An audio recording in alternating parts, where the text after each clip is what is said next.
Now some bounced over here. Hey, yeah.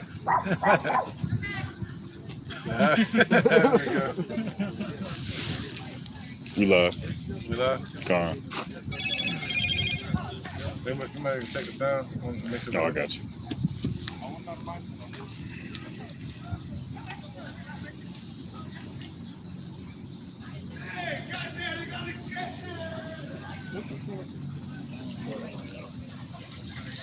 We good? There you go.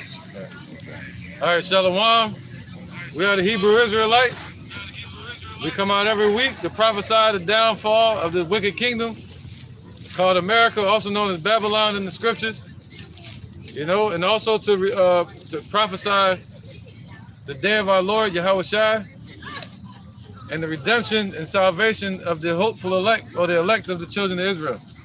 All right, but before we do so, we will give praises to the Most High and His Son in the ancient Hebrew. All right, I want to say Kal, Halayim, La, Yahawah, Ba'ashem, Yahawah, Ba'ashem, Ha, Rakah, Kodash, Ma'amaf.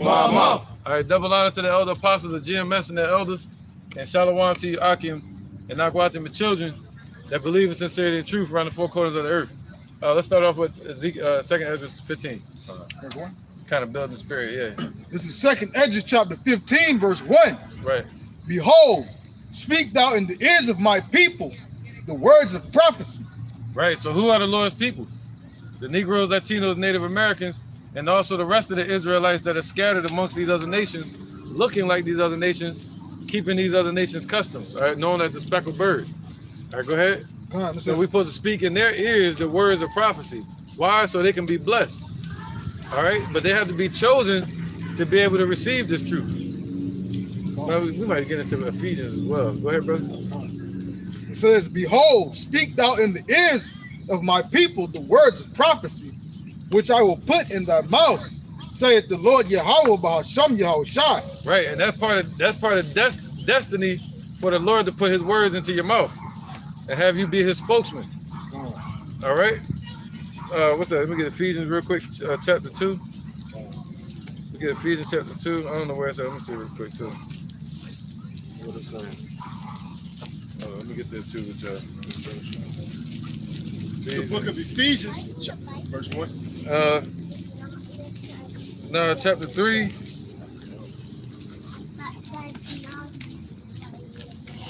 Verse well, I think it's chapter 1. Wait, my bad. Yeah, there you go. Chapter 1, verse 9.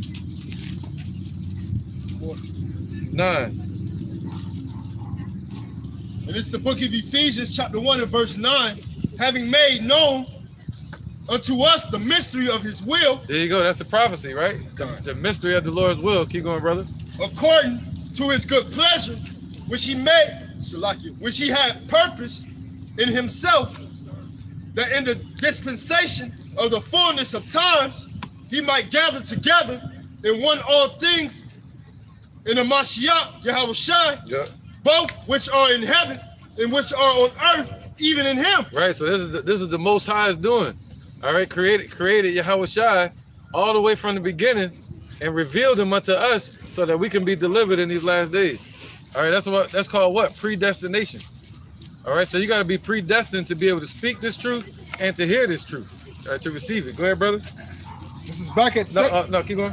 Verse 11. Keep going, brother.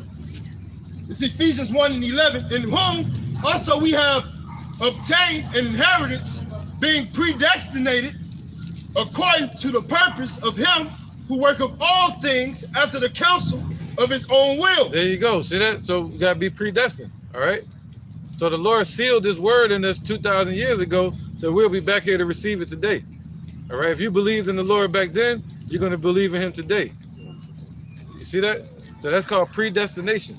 So we're only out here to search for and fish for the hopeful elect that's predestined, man, to receive this truth. Interjection? Okay, interjection real quick. A little bit more on that.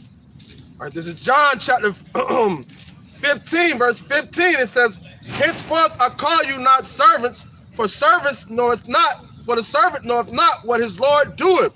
But I have called you friends, For all things that I have heard of my Father I have made known unto you. Ye have not chosen me, but I have chosen you and ordained you that you should go and bring forth fruit, and that your fruit should remain, that whatsoever you shall ask of the Father in my name, may I give it you. Right. So the Lord predestinated this, man. All right. To mark and choose those, meaning what? The why? To be exempt from his judgment. All right. He already predestined who's gonna be in that number. All right. Let's get back to Ephesians real quick. And then Ephesians chapter 3. It is back in Ephesians chapter 1 and verse 12 that we should be to the praise of his glory, who first trusted in Yahawah Mashiach. Right, so we the ones that first trusted in the Lord. So he predestined that in the future you will be back on this earth because of that trusting in Yahawah from the beginning. All right, go ahead. In whom ye also trusted after that ye heard the word of truth. There you go. The gospel of your salvation, in whom also after that ye believed, ye were sealed with that Holy Spirit of promise. There you go. See that? So once we believed 2,000 years ago, the Lord sealed us and made us set us up to believe in these times. All right. Can you jump over to verse 4 all the way to 5 real quick? And this verse 4, according as he hath chosen us in him before the foundation of the world, that we should be holy and without blame before him in love. There you go, man. All right. That was That's verse 4. go to 5. Verse 5, having predestinated us unto the adoption of children by Yahawah Mashiach to himself according to the good pleasure of his will. See that? So the Most High set it up for us to be adopted back to him according to his will, man. Why? Because he loves the children of Israel. All right. Like the apostles keep saying, over and over again, we were married to the Most High first. All right. And now to make it back to the Most High, we're married to Yahawah. All right. That's the agreement. So now you have to be predestined to get this truth and be able to receive it and understand it. But it comes from the men of the Lord speaking his word. Let's get an example of that. Get Ephesians chapter 3, verse 1. Because we're standing in this stead now in the same footsteps of people like Paul, and Peter, preaching his word. Go ahead out. And this is our way out. This is the token of our salvation. All right. It's the book of Ephesians. It's the book of Ephesians, chapter 3 and verse 1. For this cause I, Paul, the prisoner of Hamashiach, Yahawah, for you Gentiles, if ye have heard of the dispensation of the grace of Yahawah, which is given me to youward, how that my revelation he made known unto me. By what?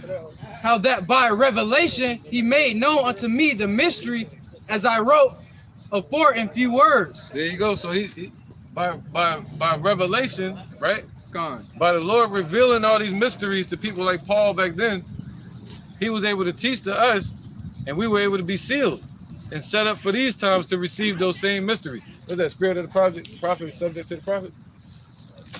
All right. Go ahead up. Verse 4. Yeah, come on. Oh, I got an interjection real quick. This is the book of Romans, chapter 11 and verse 15. For if the casting away of them be the reconciling of the world, what shall the receiving of them be but life from the dead? For if the first fruit be holy, the lump is also holy, and if the root be holy, so are the branches. There you go, man. You want to speak on that point real quick? So ultimately, as a spirit subject to the prophets, man. We're just going into the topic of that lesson, we stuck in that lot of if you believed on Yahawah when he came on the scene in the past, you will believe on him in these times. All right, it's the first fruit is holy, so is the branches, man. Ultimately, that root of Jesse, man, stemming from Yahawah all the way to his friends, the prophets to the elect. That's right, bro. All right. Come on, brother. This is 1 Corinthians, Yep, you got it. chapter 14, verse 32. And the spirit of the prophets are subject to the prophets. All right, so basically that's going back and forth like the elder just said. If you believe back in those times, you believe in these times, you're going to have that same belief to get your reward in these times today. Because the Negroes, Latinos, and Native Americans are the children of Israel. The Most High Yahweh's chosen people. That's right. No, go ahead, bro. You got precept? Oh, you still holding that one, right? In Ephesians. Yep. Where you at? Ephesians what? 3 and verse 4. All right, can somebody grab Ephesians 2 and 19? This is Ephesians chapter 2, verse 19. Now therefore ye are no more strangers and foreigners. Right. We're no more strangers and foreigners, not because we were brought back to the laws, but through Yahawah. All right. Through Yahawah, and then we learn about being the Israelite, the customs and the laws. All right. And that's what brings us back to Yahawah. Go ahead. Can I jump up to verse 11? Yeah. I want to really do the whole chapter, but yeah, go ahead, bro. This is Ephesians 2 and 11. Wherefore remember that ye being in past times. Oh, go to 8. See what I'm saying? It's like, man. Yeah. 1? 22 verses. No, 4. 4. All right. This is what I was looking for. Go ahead, brother. It's Ephesians 2 and 4. But Yahawah, who is rich in mercy. Rich in mercy, man. This is what it's all about. The fact that we in this truth and able to stand here today because of the Most High's mercy. Go ahead. For Yahawah, who is rich in mercy, for his great love wherewith he loved us. Yep. Even when we were dead in sins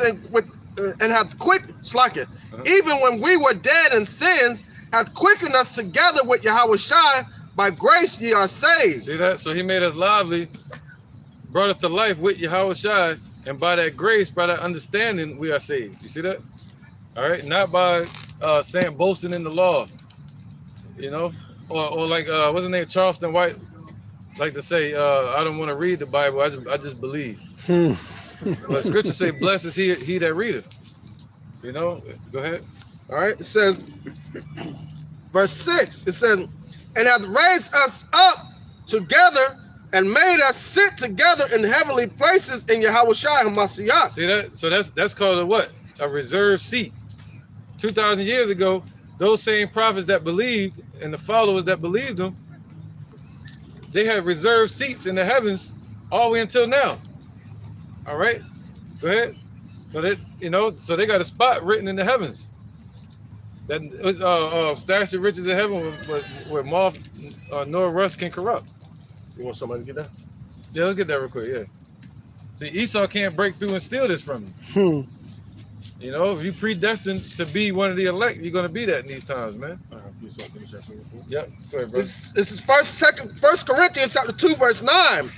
But as it is written, I have not seen nor ear heard, neither have entered into the heart of man the things which Yahawah have prepared for them that love him. Right.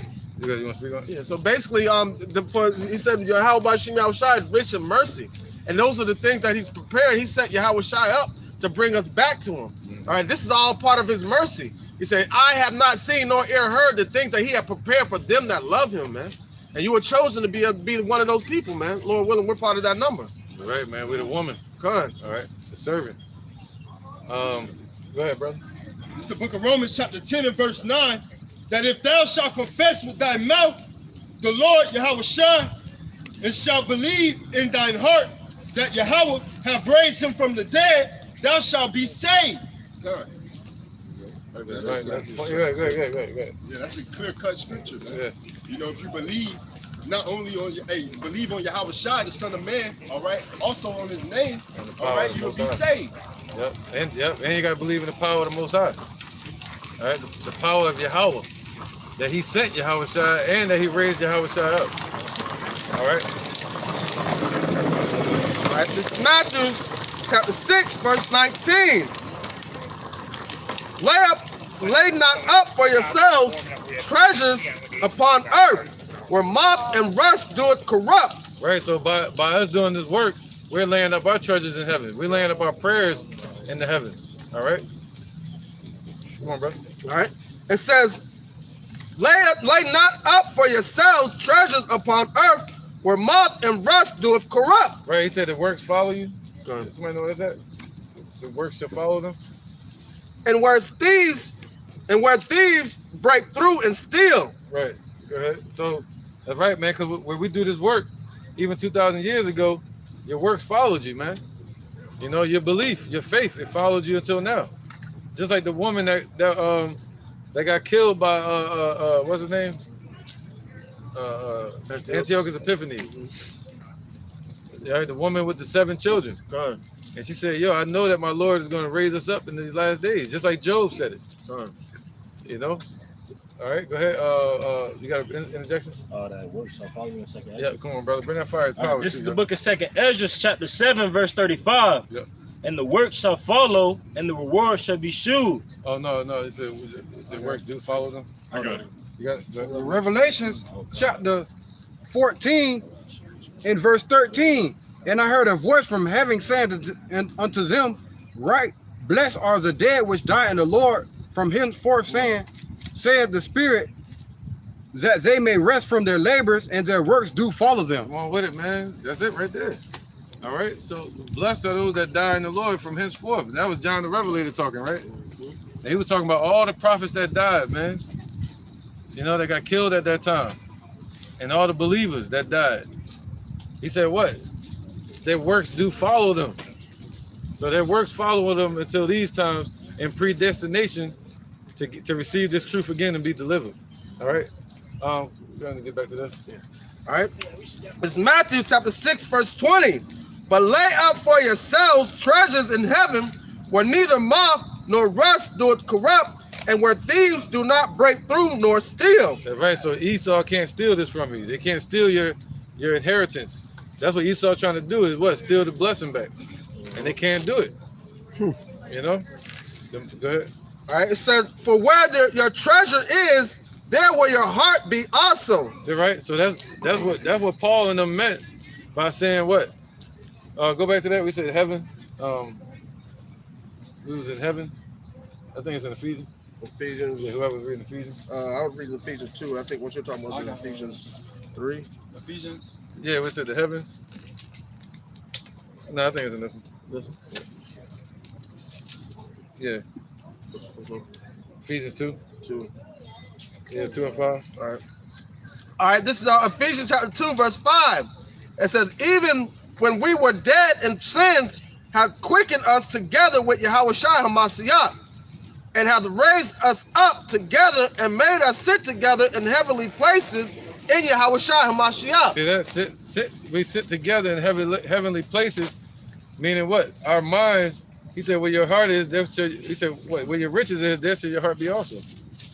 All right, and our conversations are in heavenly places. All right. So we're resting with Yahawah in the heavens, and we're alive with Yahawah through the spirit of truth. All right, go ahead, brother. I have a quick interjection. Yep, go ahead. This is Revelation 12 and 12. Therefore rejoice, ye heavens, and ye that dwell in them. Woe to the inhabitants of the earth and of the sea, for the devil is come down unto you, having great wrath, because he knoweth that he hath but a short time. Right, so that's not for the hopeful elect. Because he said what? The hopeful elect, he said their conversations are in heaven. But he said the one, woe unto you that dwell on the earth. What's that? He said, we shall laugh at destruction. The seventh trump, we shall deliverance in the seventh trump. At destruction's family, we shall laugh. Right, man? Because 2/3 in these heathens, they're the ones that got to worry about that. He said the devil has come down unto you having great wrath. See, unto you, meaning who? 2/3 in these heathens. But he said, yo, the ones that have their conversation in heaven, they should rejoice. That's a difference. All right? Because the Lord is about to show his power. That's right. You got it. Go ahead, brother. I was about to say we're going to get all the women too, but man, we got something else right now. All right, this is the book of Job, chapter 5, and verse 19. He shall deliver thee in 6 troubles. There you go. Right, 6 troubles. What's that? That's around the time when Esau is going to pull Revelation 6, chapter 6. All right. Somebody get that real quick. Revelation 6. My bad. We're going to build a real quick one. 6 and 1. No, I don't know where it's at. It's sort of towards the end. Where it say the death in heaven. 6 and 4. 6 and. I'm sure there's some. Yeah, 1 second. Bro. 6 and 8. Revelation chapter 6, verse 8. And I looked, and behold, a pale horse, and his name that sat on him was Death, and hell followed with him. Right. So Esau bringing nothing but death and hell. That's what they do. All right. And that pale horse represents what? Plagues and destruction and death. All right. So this is their last hurrah, and wherever they enlarge their desires as hell, and is as death. Why? Because death is never full. The grave is never full. You know, it's always looking for more people to go into the grave. That's how Esau is. They're never full. They're always looking to devour somebody. Go ahead, brother. Power was given unto them over the fourth part of the earth to kill with sword. Right. The fourth part meaning north, east, west, and south. All four corners of the earth. All right. So they've been given power over the four corners of the earth to kill with the sword. Why? Because the earth was given into the hands of the wicked. Who are the wicked? These damn Edomites. All right. The Caucasian race. That's who you call Edomites. They're the biblical Edomites that the scriptures speak of. All right. So everybody has a biblical name. Not white, black. None of these names that the slave demons gave us. Go ahead, slave master. And with hunger, and with death, and with the beast of the earth. So they're smiting people with what? With hunger, with death, with the beast of the earth. So now they're talking about famine, right? With the beast of the earth, you got the John. I'm like, what are you doing? You can't say nothing nowadays, man. You can't say I nothing. call it the oath. Yeah, the man. You might be slipping with that. I know, yeah. So they, and with what? You said with the beast of the earth? With pestilence? And famine. All right. And now they cutting off choke points, setting up choke points on all the docks of America. Slowing up the imports. What's that? Economy collapse. And then you have something called hyperinflation creeping up. And now you got this war that the Biden administration is pushing so they can push in their new world order quicker. All right? And bring about food shortages over here. And trying to use Russia as a scapegoat. Yeah, use Russia as a scapegoat so they have nobody to point the finger at except for Russia. All right? So go ahead. Who's reading? I'm done. Get back in Job. You was done with that? No, we went with Job and going back to. Somebody jumped in real quick. I was like, hold up, real quick. Yeah, you were reading it. Like, jump here real quick. Somebody get something. He had got it, the Revelation. That was it? Yeah. Right. I'm in Ephesians though. I go back to Ephesians. No, go ahead real quick. All right, this is the book of Job, chapter 5, and verse 19. He shall deliver thee in 6 troubles. Yea, in 7 there shall no evil touch thee. Right, that was at Revelation 6. God. Right, because that's the type of stuff Esau is bringing, man. Plagues, death, destruction, martial law. We're going to get that too in 2nd Ezra in a minute, But the Lord said he's going to deliver the hopeful elect from that. Right? Psalms 91, he's going to cover them with his feathers, with his angels. He's going to give them charge over you, man. That's what we're going to have faith in that day. Go ahead, brother. In famine, he shall redeem thee from death. See that? That's everything against the power of the enemy. Right? They got the brother just read it. They got the power to bring death, famine, and all of that. But the Lord said he's going to redeem you from all of that and keep you from it. Go ahead. And in war from the power of the sword. Right. What's happening over there in Ukraine right now? Nothing but war. That's straight out war. And it's scaring the hell out of these people. Especially a lot of jakes that would sleep. That's why the scriptures say, who shall rouse them, man?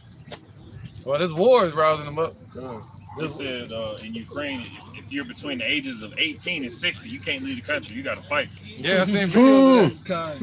18 and 60. Yeah, 18 and 60, man. That's everybody. Yeah, they got families. That's right, because the Negroes, Latinos, Native Americans, we the real Israelites and real Jews of the Bible. That's right. All right, now. Thank you, sirs. All right, now. Yep. So, yeah, man. Oh, we the real Jews, though. Yeah. Get Revelation 2 and 9. Gotcha. Okay, but I am like that. I got you. Y'all look we call Khazars. It'll be fake juice. Revelation chapter 2, verse 9. I know thy works and tribulation and Right. poverty, So the Lord knows our works and our tribulation and our poverty. Go ahead. but thou art rich, and I know the blasphemy of them which say they are Jews and are not, but are the synagogue of Satan. Hey man, don't kill the messenger, man. You know?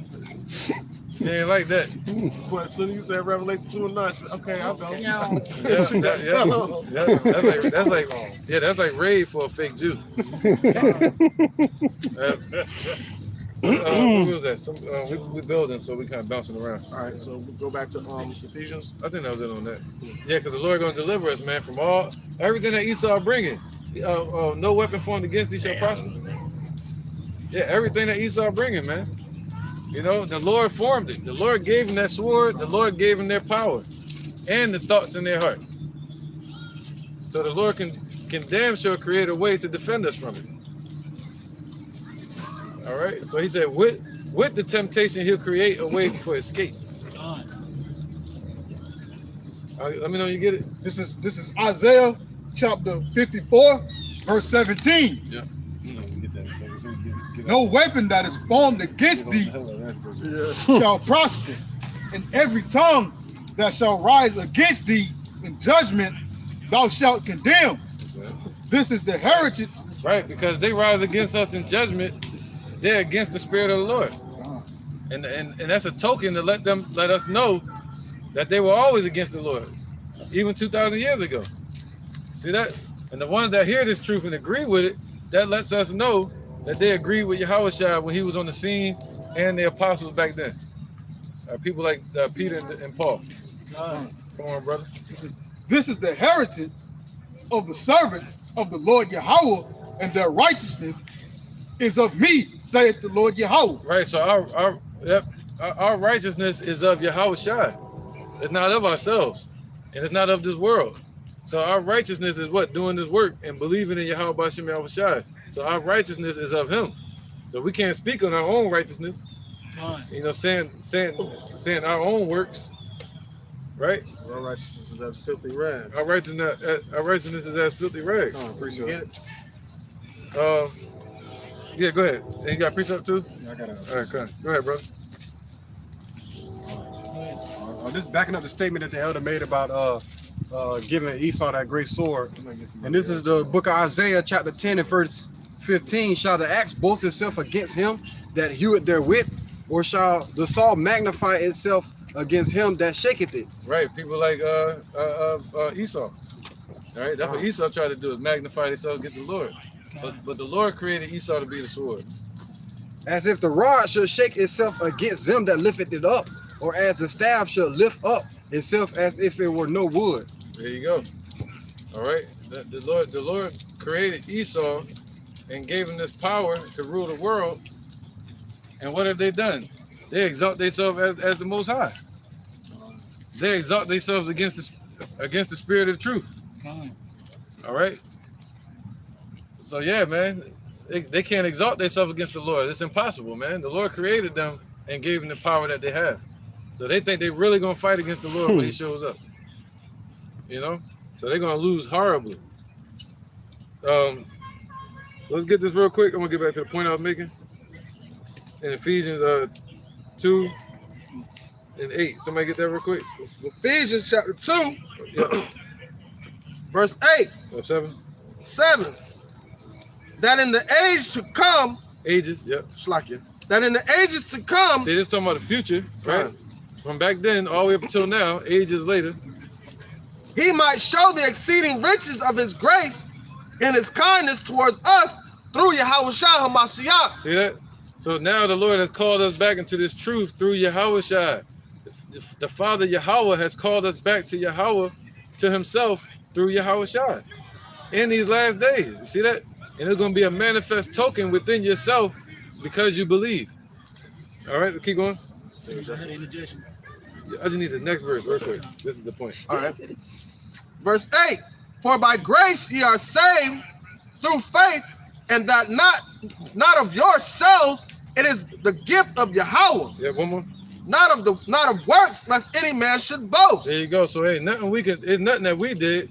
Even us doing his work, he said he chose through the foolishness of preaching for us to be saved. So it's nothing that we did. It's just it was already predestined. All right. Go ahead. No, you got a point you want to make?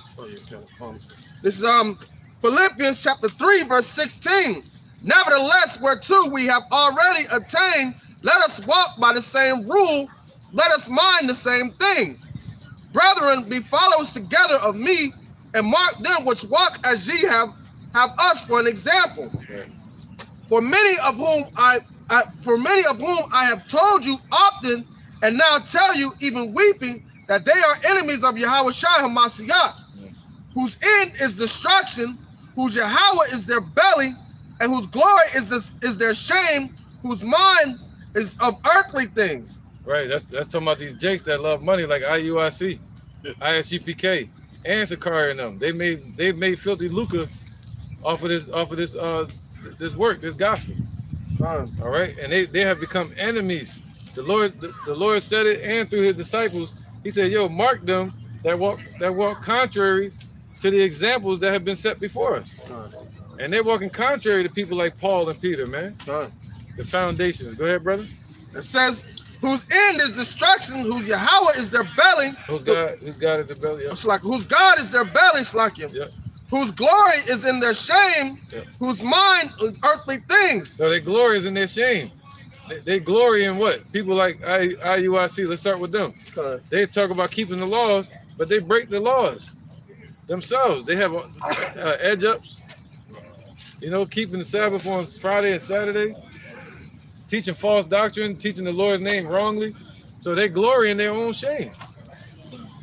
Hey, I add on, the scriptures say a carnal mind is entity to Yahawah Bashim Yahushua. Yeah, enmity. That's right, brother. So that entity is hate. So they show hatred towards the Lord, man. They hate Yahushua. Yep, and it showed that they're being carnal minded instead of being spiritual.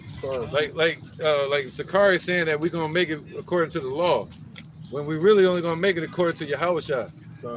All right, but yeah, you're supposed to live in the law, but you're not supposed to boast about it. Yep, go ahead. This is the book of Romans, chapter 7 and verse 19. For the good that I would, I do not, but the evil which I would not, that I do. Now, if I do that I would not, it is no more I that do it, but sin that dwelleth in me. I find then a law that when I would do good, evil is presented with me. Present with me. That's right.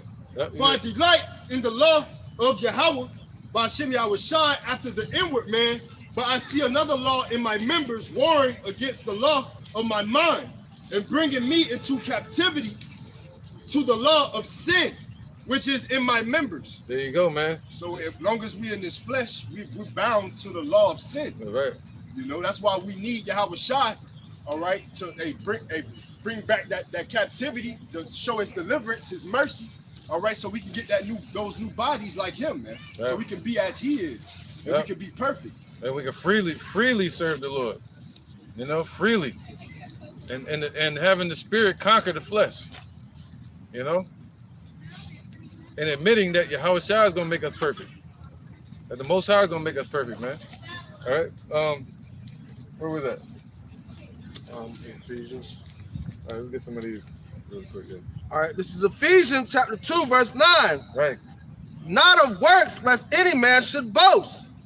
For we are his workmanship, created in Yahawah Hamashiach unto good works. Right, so he already predestined it and already created us and created you to be who you are today, doing this work. That's why he say, one man watereth, another man planteth, and another man watereth, and the Most High that gives the increase. So he already got everything predestined. Quick interjection. Go ahead, bro. All right, this is Luke chapter 17, verse 7. It says, but which of you having a servant plowing or feeding cattle will say unto him by and by, when he is come from the field, go and sit down to meat?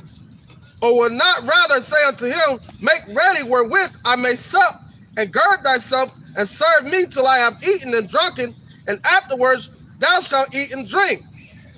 doeth he think that a servant, because he did these things that we are commanded him, throw not.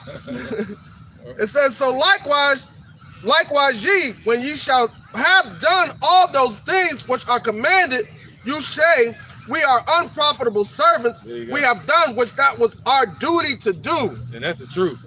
This is our duty. That's what Paul said. Paul said, woe be unto me if I preach not the gospel. All right, so this is our duty. That's like sending a messenger, a king sending a messenger out to the community to get him a message about his arrival, and then everybody start praising that messenger. And then the messenger start getting praised like a king. What happened when the king show up? He gonna be like, yo, what the hell wrong with you, man? Get out my seat. That's right. So yeah, man, we just tell people, hey, we just a messenger. You know, and the Lord gave us this message. He the one that built this foundation. This was already built upon. It was already predestined and set up. You know? Go ahead, brother. This is Jeremiah 1:5. Before I formed thee in the belly, I knew thee, and before thou camest forth out of the womb, I sanctified thee, and I ordained thee a prophet unto the nations. There you go. So that's called predestination. The Lord knew who you were back then. He said, I knew you before I formed you in your mother's womb. He knew who your spirit was. And that's called what? Regeneration or reincarnation. To where the spirit goes back to the Father, and he replenishes the face of the earth. And he sends that prophet or that person back to this body, back to this earth in a new body, and they become prophets again. All right, just that simple, man. And if you was a believer, then you were set up to believe in these times as well back then. So we can't force you to get this. You can't force this on your family members and your friends, people that you like or who you choose. You know, this is about the Lord's judgment, who he chose. All right. No, go ahead, brother. All right, this is the book of Romans, chapter 8, and I'm gonna start at verse 29. From whom he did foreknew, he also did predestinate to be conformed to the image of his son. There you go. So he had foreknew you, man. He chose you from the beginning, before the foundation of the world, to be conformed to the image of his son. What's that? The image of wisdom, the image of righteousness, the image of truth in these dark and perverted and perilous times, man, and sinful times. To be the reflection of the Lord right here upon this earth, so that the Lord can be revealed to the people through you, just like the Lord was revealed to the people through Paul. Go ahead. That he might be the firstborn amongst many brethren. That's right, because Yahawah was the firstborn, meaning what? Resurrected, all right, on the right hand of the Father and glorified, and he's the first of us, the first fruit. All right, that's right, man. And he said in the kingdom, the elect are going to receive the same thing that Yahawah received. Okay, so the Negroes, Latinos, Native Americans got to wake the hell up. Go ahead out. Moreover, whom he did predestinate, them he also called, and whom he called. Oh, so the ones he also predestinated, he had chosen from the beginning, and then he predestinated them, and then in the time when the voice is going out, he called those same ones and gathered them through his spirit. His spirit have gathered them. Go ahead. Them he also justified. And then they the same ones that he justified. And that goes with Yahawah. All right, we're justified by believing in Yahawah. All right, by being in his reflection. Go ahead. And then what else? In whom he justified, them he also glorified. There you go. So now we're here to receive that glory. The justification came 2,000 years ago. All right, when people like Paul and Peter and all the believers, they got justified by believing in Yahawah. So now we're set up to what? Get the glory. All right, so that's the steps right there. The ones he foreknew, he predestined, and the ones he predestined, he called, and the ones he called, he justified. The ones he justified, he glorified. All right, and the glory deals with the kingdom. All right, so yeah, man. Go ahead, out. Ephesians 2:10. For we are his workmanship created in Yahawah Shai Mashiach unto good works, which Yahawah hath before ordained that we should walk in them. There you go. So he before ordained this. All right. Set it in order, just like he set the sun and the moon and the stars in order. Okay? Yeah, go ahead. Verse 11. What was the point? What was we trying to get from The point was like, right, 18. You want to jump to it? We can get some of this. Okay. Yep. All right. Verse 11. Wherefore remember that ye being in past times Gentiles in the flesh, whom are called uncircumcision by that which is called the circumcision in the flesh made by hands. Right, so that's talking about keeping the law, being circumcised, you know. All right, because back then the wicked scribes and Pharisees, they were teaching for you to be delivered, you had to be circumcised. All right, and that's when they had that council. They call it the first ecumenical council, or the first world council that happened in 55 AD. And they had a council about it. Should you be circumcised or not to be delivered? All right. Verse 12. That at that time you were without Yahawah, being aliens from the commonwealth of Israel and strangers to the covenant of promise, having no hope without Yahawah in the world. Right. So people like Charleston White, I got to do a lesson on him later. You know, people that don't believe and they be disrespecting the Israelites. And then you find out that they don't even read the Bible, but they believe in the Jesus, the Christianity version. You know, they believe in the white supremacy version of the Bible. So he said, we were without Yahawah in the world. Think about it. We were born in these times not knowing who the Lord was.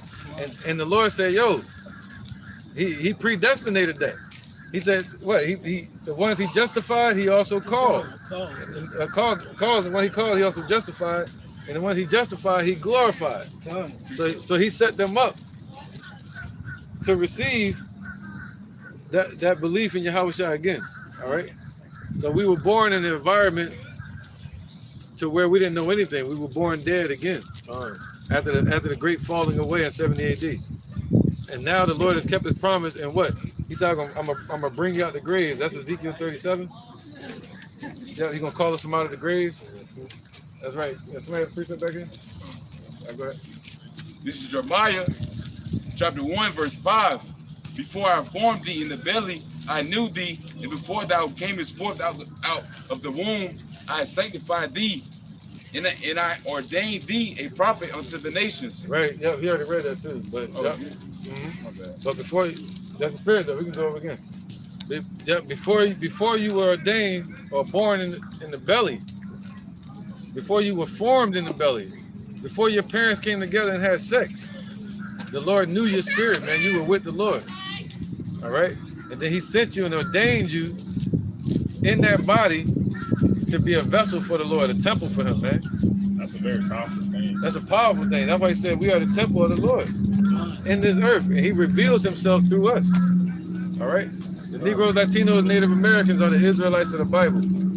All right. That's why this statement was made, I think, by Paul that said, mortify your mortal bodies for instruments of righteousness, not instruments of unrighteousness, because we are ordained, predestined to be instruments of righteousness. Right. This is Ezekiel chapter 37, verse 12. Therefore prophesy and say unto them, thus saith the Lord, Yahawah Shem Yahushai, behold, my people, I will open your graves and cause you to come up out of your graves and bring you into the land of Israel. There you go. So the Lord promises that he's going to cause us to come out of our graves. What's that? Being spiritually dead. All right.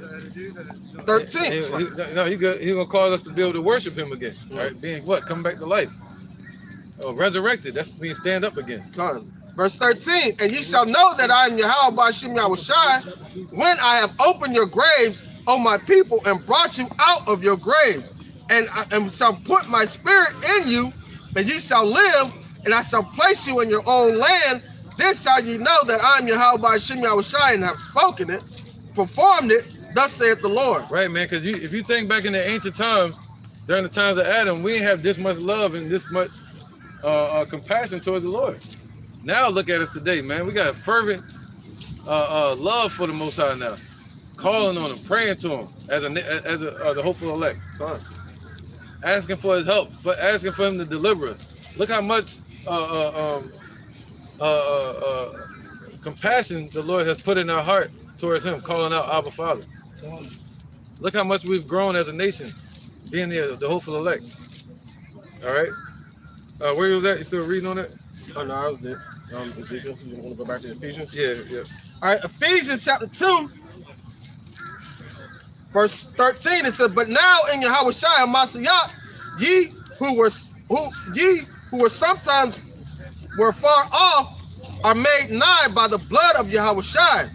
For he is our peace, who hath made both one, and have broken down the middle wall of partition between us." Right, so now we got a chance to make it back to the Father, the Negroes, Latinos, and Native Americans. All right, the Father's name is Yahawah, his son named Yahawah.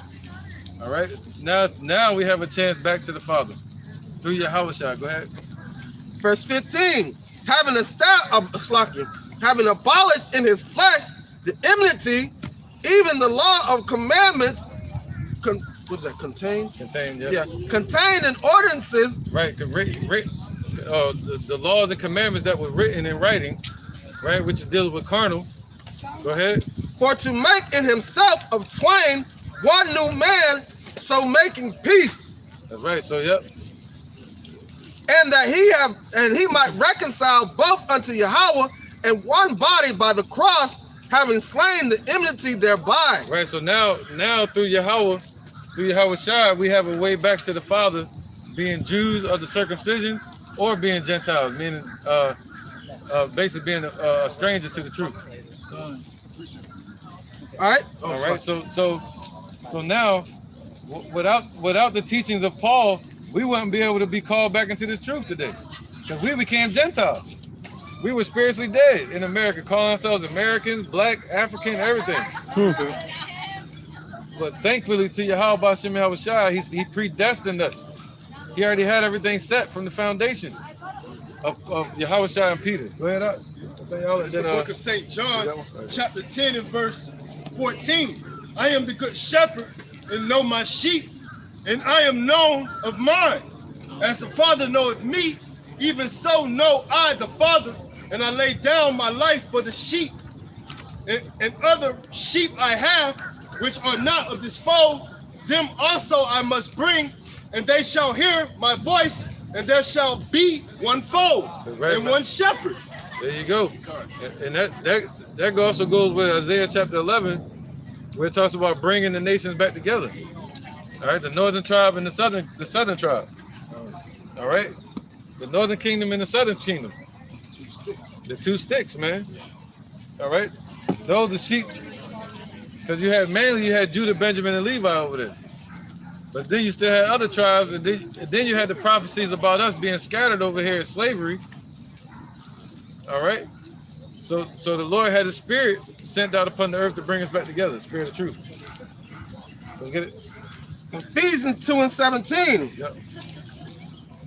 "And came and preached peace to you which were afar off, and to them which were nigh." See that?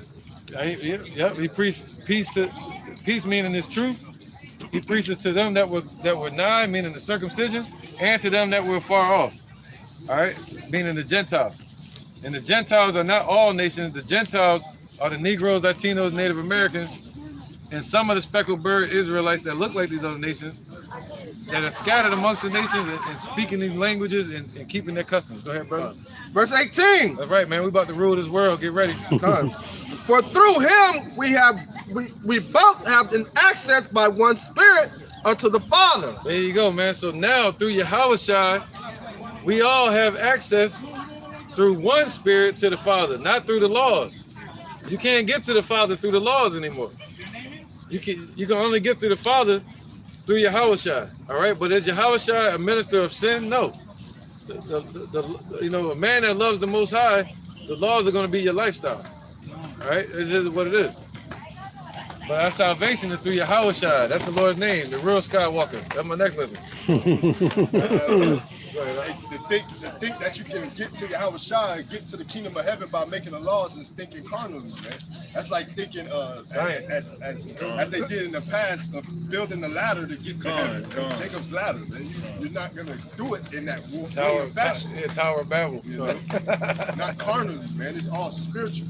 That's right, man. It's all spiritual. He set it up that way. That's right, man. He got a spiritual family on this earth. He got a spiritual kingdom that's set in place. That's right. All right. Where we at? Ephesians 2 and 18. Yeah, man. That's right. It's beautiful. Ephesians 2 and 18. All right. For through him we both have an access by one Spirit unto the Father. Well, I gotta get up interjection real quick. Yeah, come on. All right. This is Isaiah chapter 34 and 16. Seek ye out of the book of the Lord and read. No one of these shall fail, none shall want her mate. For my mouth it had commanded, and his spirit it had gathered them. Right. That's right. There you go with the prophecies again. So not one of these shall fail, meaning not one of these prophecies shall fail. But his spirit have gathered the prophecies and the men of the Lord. All right. So it's the Lord's spirit that's making everything happen. All right. And has gathered these nations for war. The scriptures say that it's the Lord of hosts that musters the host of the battle. You know? Well, that's right, because World War III breaking out right now. That's right, can't run from that one. Go ahead. Ephesians 2 and 18. Yep. For through him we both have an access by one Spirit unto the Father. Now therefore ye are no more strangers and foreigners, but fellow citizens with the saints and of the household of Yahawah. That's right, man. He's saying not through the law, but through Yahawah. That's right, man. Right. The Negroes, Latinos, Native Americans, we about to rule this world. Get ready. Yeah, Mr. Chuckles. Verse 20. And are built upon the foundation of the apostles and prophets, Yahawah Hamashiach himself being the chief cornerstone. Yep. In whom all the building fitly framed together groweth unto an holy temple in the Lord. That's right. So now we're being built up from the foundation that started. All right, from the foundation, all the way from Yahawah to Peter, and that has been being built all the way until now. All right, that was the foundation stones. So now the Lord is building upon that same foundation the house of the Lord. All right, and the Lord is a so-called black man from the tribe of Judah. You gotta know this. That's right, man. All right, so, see, they've been lying to us for all these years, man. They've been trying to teach our people a culture given to us by the Edomites. And that's why our women hate our nation. You know, that's why people hate themselves. Because of the lies that have been told to our people. You know? Stockholm syndrome, man. The Stockholm syndrome. The people relishing in those lies and accepting them. That's right, man. We were in slavery when America won its independence against Britain. And on the movie Roots, what's his name, Fiddler, he was kind of mocking Esau. He was like, "Oh, I sure am glad that Master is free now. You know, now I can go to rest peacefully, knowing that they got their freedom now."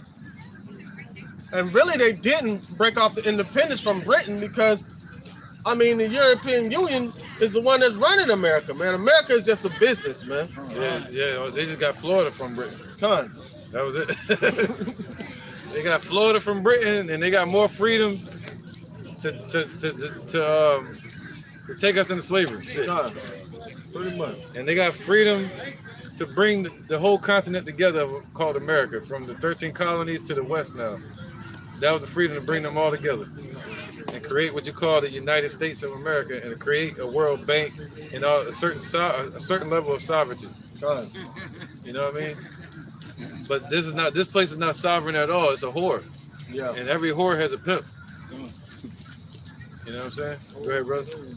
All right, this is the book of 1 John, chapter 5, and I'm going to start at verse 9. Right. Go ahead, brother. If we receive the witness of man, the witness of the Most High is greater. That's right, man. So, that's right. Go ahead. For this is the witness of the Most High, which he have testified of his Son. He that believeth on the Son of Yahawah have the witness in himself. All right, so you don't need nobody else to believe you. You don't need nobody else to point it out to you and say you're a man of the Lord. You just be. You just be who you are. Be the light. All right, and you'll see in the end. That's the point. All right, you have that satisfaction within yourself that you've served the Lord. Go ahead, Doc. He that believeth not the Most High have made him a liar, because he believeth not the record that the Most High gave of his Son. Right, and what did the Lord say? All liars shall have their part in the lake that burneth with fire. So that's 2/3 of our people and these heathens, man. All right, so if you don't believe the Most High is a so-called black man, if you don't believe the truth about his Son that's written about him in the scriptures, then you got your part coming in the lake of fire. That's called America. This place is about to be burned up from the rooter to the tutor. And this is the record that the Most High have given to us, eternal life, and this life is in his Son. There you go. So the Lord gave us the record of Yahawah. We the record keepers. You know, we hold the record books. We hold the chronicles, the stories and the recordings of our King Yahawah. They got to come to us to get it. You know, go ahead. He that hath the Son have life, and he that have not the Son have not life. These things have I written unto you that believe on the name of the Son of Yahawah. Right, man. Yep. So if you believe in Yahawah, then you have life, man. All right. And the ones that don't believe, like these churches, you judge a tree by its fruits. You're literally looking at a dead spirit. All right, go ahead. That ye may know that ye have eternal life, and that ye may believe on the name of the Son of Yahawah. Right, man. So that's the focus, man, that we may have eternal life. All right. So we got access to the tree of life, access to the eternal life, and it got to be predestined for you to hear the words of this prophecy. All right. For the spirit of prophecy to deal with you and for you to understand. All right. Ultimately to your own salvation. Because that's what we need in these times, man. You see what they're doing over there in Ukraine? You got Russia over there bombing that shit, dropping missiles on houses, and you got the little children in there screaming, heads decapitated, faces blown off, tanks just running over cars in the middle of the street. You saw that, crushing them in there? Now Russia, as of yesterday, they said if America puts sanctions on them and blocking them from dealing with the ISS, because they got different nations living in that ISS, the International Space Station. You got Chinese, Japanese, Russian, American. But Russia said if America puts sanctions on Russia and block them from having access to that ISS, they're gonna shoot the ISS down this week or next month. Yeah, they said the ISS is 500 tons. That's gonna be like a missile hitting the earth. Whoa. And they were straight up with it. They said we're gonna make it hit America. Damn. He said we're gonna shoot it down. We're gonna make it hit America or Europe. If they get sanctioned by Biden. What Biden said yesterday? Sanctions. So yeah, man. So look at all the hell that's breaking loose, man. The Lord said, what's that? That bows shall dash them to pieces. The bows. Where is that at, man? Yeah, we can probably get that regard silver. Isaiah 13. Isaiah 13. Go ahead, brother. The second Maccabees, chapter 6, verse 12. Now beseech those that read this book that they be not discouraged for these calamities, but that they judge those punishments not to be for their destruction, but for chastising of our nation. So all this that's happening, the war with Russia and Ukraine, the war that's about to happen with Russia and America, the pestilence, the famine, the hyperinflation, all the stuff that's happening, that's happening and about to happen. It's not for our destruction. It's to make us. It's to make us better, the children of Israel. That's right, man. Somebody got Ephesians 3 and Oh, I got you. 3. 3 and 1. Yeah, we already read it, but we forgot a couple parts. This is Ephesians chapter 3, verse 1. Right, this is for people that don't want to read and that don't believe. For this cause I, Paul, the prisoner of Yahawah Hamashiach, for you Gentiles. Hey, keep going. Yeah, keep going down to verse 3. Go to verse 3. Verse 2, if ye... Verse 3? Huh? Oh. Verse 3, yep. How that be revelation, he made known unto me the mystery How that by? It's like you. How that by revelation he made known unto me the mystery, as I wrote afar in few words. Right. So Paul wrote these words that he was told through the Spirit. All right. And he wrote it correctly according to his Spirit, man. All right. So a lot of idiots saying that Paul went off. No, he didn't. He spoke everything according to the Spirit of truth.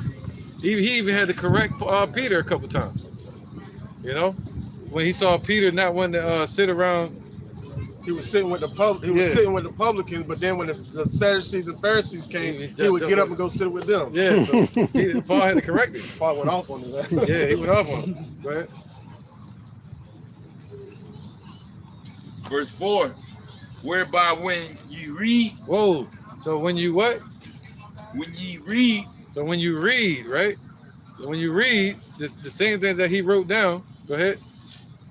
Ye may understand my knowledge in the mystery of Hamashiach. See that? So by reading, you'll be able to understand the mystery that was written by the prophets. If the Spirit is dealing with you.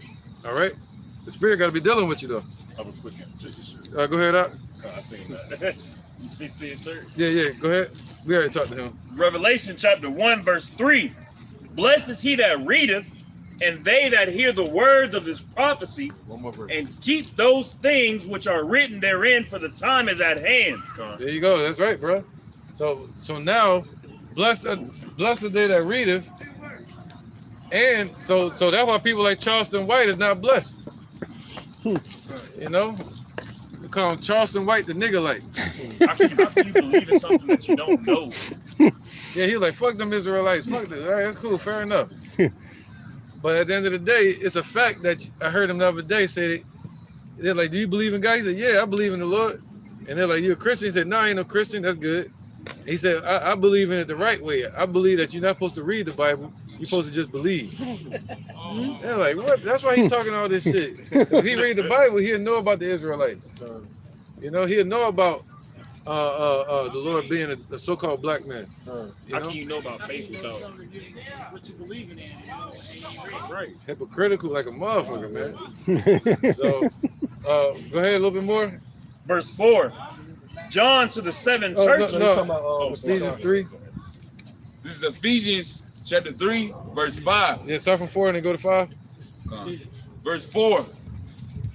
Whereby when you read, you may understand my knowledge in the mystery of Hamashiach, which in other ages was not made known unto the sons of men, as it is now revealed unto his holy apostles and prophets by the Spirit. Whoa, that's right, man, because it wasn't made known how the Lord was going to love the Gentiles and the Jews and bring us back through Yahawah, his son.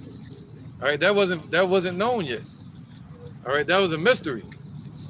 All right, how the Lord was going to bring us back to him and bring us back together. And he did it. He found a way, man. He found a way to bring us back to him through the Spirit. All right, so now we're a spiritual family with you out there that believe, and we're all around the earth. You know, and our family tree reaches out into the heavens. You know, and the branches grow through ages. You know, and our leaves are for the healing of our nation. You get it? You know what? Yeah, you can get it. Let's see something. What else were we reading earlier? Somebody was reading something earlier. You still reading something? Ephesians 3, 2. What was you reading? 1? We got way far away from it. We can break it out, break it down. All right. This is Revelations. Isaiah 13. We're gonna get that one. Yeah, I got. I'm holding Isaiah 13. Yeah, we're gonna go from verse 1 though. But go ahead. Oh yeah. Well, damn. This is Revelation chapter 22, verse 1. We eating right now. Come. And he showed me a pure river of water of life, clear as crystal, proceeding out of the throne of Yahawah and out of the Lamb. All right, now that river is the wisdom, knowledge, wisdom, and understanding of Yahawah by Shem Yahushua. So what did he say in John chapter 15? He said, all things that my Father has told me, I have made known unto you. All right. So what it says, proceeding out of the throne of Yahawah and out of the Lamb, Shlaki. Right, verse 2, it says, in the midst of it, of the street of it, and on either side of the river was there the tree of life, which bare 12 manner of fruits, and yielded her fruit every month, and the leaves of the tree were for the healing of the nation. And what nation is that? The nation of Israel. Right. The Negroes, Latinos, and Native Americans, and the ones that that are scattered throughout the four corners of the earth, look like these other nations, man. All right. And it said the leaves are for the healing of the nation, and that's what we're talking about, a nation of Israel. Yeah, that's a clarity point, bro. All right. And the 12 manner of fruits talks about the 12 tribes. Verse 3. And there's so that was it because it's going into something else. That's right, man. All right. So let's get this real quick. Look at this. Let's get Revelations 18, the last verse. I like to have it. Yeah. Revelation 18, and I think it is. Revelation 18. Yeah, the last verse. Whoa, I think it was. Or is it Revelation 8? 8. Might be 8. It's 8. It's 8? All right. All right, this is the book of Revelations, chapter 8, verse 13. Right, because everything that's happening over there with the war is coming right here to America, Babylon. All right, the soils of America. Go ahead. And I beheld and heard an angel flying through the midst of heaven, saying with a loud voice, Woe, woe, woe to the inhabitants of the earth by reason of the other voices of the trumpet of the three angels, which are yet to sound. See that? Now we're in that time of that woe, the third woe. All right, and it's a snare and a trap that the Lord has brought upon this place. You know that the Lord has set for Esau, the missile, the ICBM missile. That's Esau. That's the judgment that the Lord has set for 2/3 of our people and these damn heathens in this place. You know, through war, World War III. All right? So let's get Isaiah chapter 13 real quick. What verse? Verse 1. Okay. Yeah. This is the book of Isaiah, chapter 13, verse 1. Yeah, we'll go there too. The burden of Babylon, which Isaiah the son of Amos did see. Right, so Isaiah saw this prophecy back in the 8th century BC. All right? And he saw America, this Babylon, this place of confusion, he saw it getting destroyed. All right, he saw the judgment in a vision. All right, y'all can slide down, son? Yep, go ahead, brother. Verse 2. Lift ye up a banner upon the high mountain, exalt the voice unto them, shake the hand, that they may go into the gates of the nobles. Right, so we exalt the voice when you're out here teaching. You don't need no megaphone. We don't need no microphone like ISUPK. Why? Because to get all of that, they're going to force you to have what? A 501c3 charter. They're going to regulate the things you can say. So we come out here and the Lord say what? Lift ye up your voice upon the high mountain. That high mountain is America, all right? That exalted government, okay? And we lift up our voice and we shake the hand, pointing to our people saying you wrong, or we tell them, hey man, you know, repent. This is the way, all right? So and we warn our brothers and try to what? Each one reach one and teach one, and help build each other up so that they may go out into the gates of these nations as well and go teach, all right? And rebuke these nations.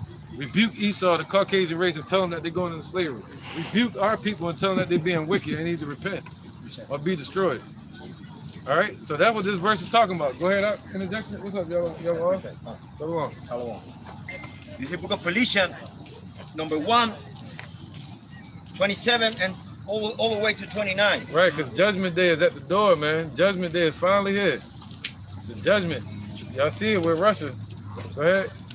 Only let your conversation be as it become the gospel of Yahawah. Right, man. That whether I come and see you or else be absent, I might hear of your affair, that ye stand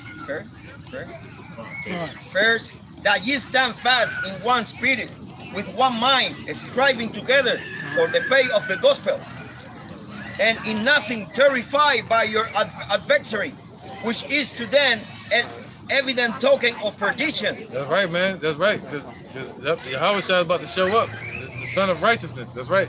And destroy the devil. Go ahead. But to you of salvation and that of Yahawah, for unto you is given in the behalf of Yahawah, not only to believe on him, but also to suffer for his sake.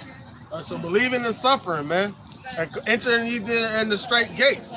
Because the scripture says those that believe have already conquered, man. So all we have to do is hold on to that until the end. If you're a man that's given the wisdom to teach, you're supposed to be out here teaching, man. Each one reach one, teach one. But it starts out with belief and repenting for the Negroes, Latinos, and Native Americans who are the children of Israel. That's right, man. All right, and I believe in that scripture the brother brought out. It says that our affliction and our basically what we go through is a token of their perdition, man. You know, it's just what the Lord go hand to them, man, twofold, man. Again, it goes back to that cup of trembling that we had to drink of, that he go give to them without measure, without mixture. Right. This is back at the book of Isaiah, chapter 13, verse 3. I have commanded my sanctified ones. I have also called my mighty ones for my anger, even them that rejoice in my highness. The noise of a multitude in the mountains, like as of a great people, tumultuous noise of the kingdoms of the nations. Right. What's one of those things that the Lord called? Right. What's one of those things he called? What's that? Isaiah, Lord Smith, Lord Coles, yeah, Smith. Yep. Isaiah 54, verse 16. Behold, I have created the smith that bloweth the coals in the fire, and that bringeth forth an instrument for his work. I have created the waster to destroy. See that? So the Lord created this waster. What's the waster? Those ICBM missiles. All right, and he's the one that's going to bend the bow. All right, and shoot those arrows off. Okay. So, yep.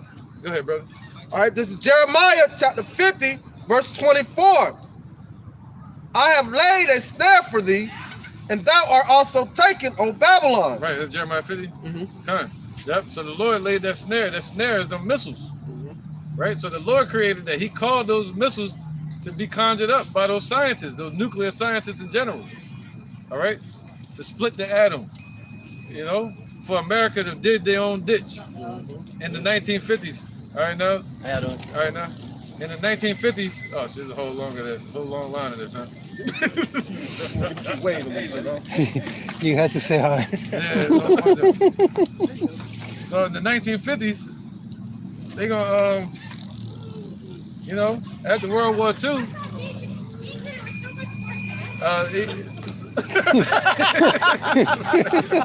they all smiling and shit, yo. So in the 1940s and 50s, they like dogs, you just can't look them in the eyes and shit. In the 1950s, they established what? The nuclear age, all right? But ultimately, it was setting up for America's own destruction. So this was the trap that America set for themselves. So get ready, this place is about to be destroyed. And the Lord is a so-called black man from the tribe of Judah. That's right. Go ahead. All right. Jeremiah 50 and 24. I have laid a snare for thee, thou art taken, O Babylon. That's right. He's taken in that snare. They've been taken in it. They don't even know it. And thou wast not aware. They were not aware. They double trapped, triple trapped. Thou art found and also caught, because thou hast striven against the Lord. Right, because they have striven against the Lord.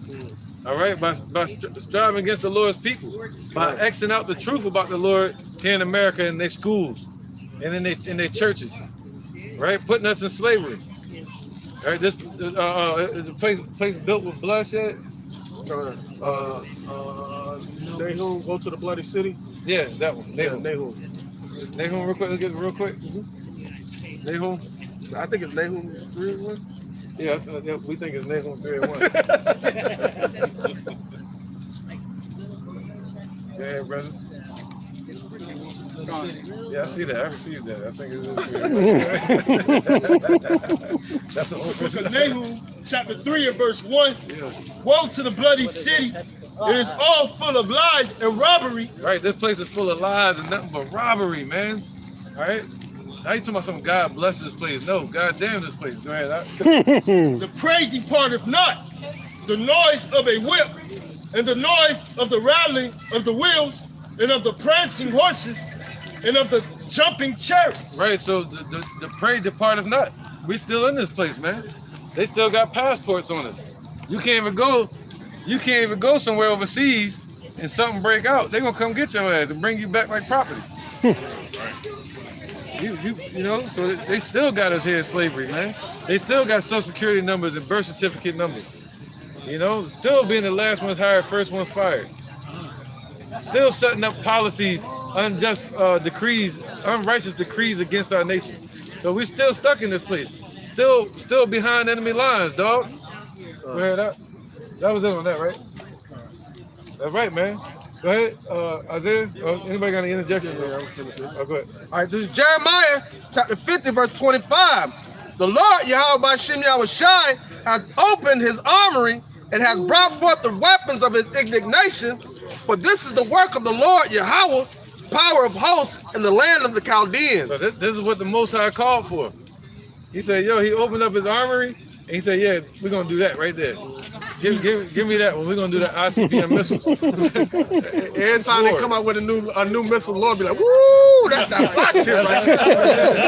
Yeah. That's the one, but that's the one. Who came up with that one? Gabriel? You made that one?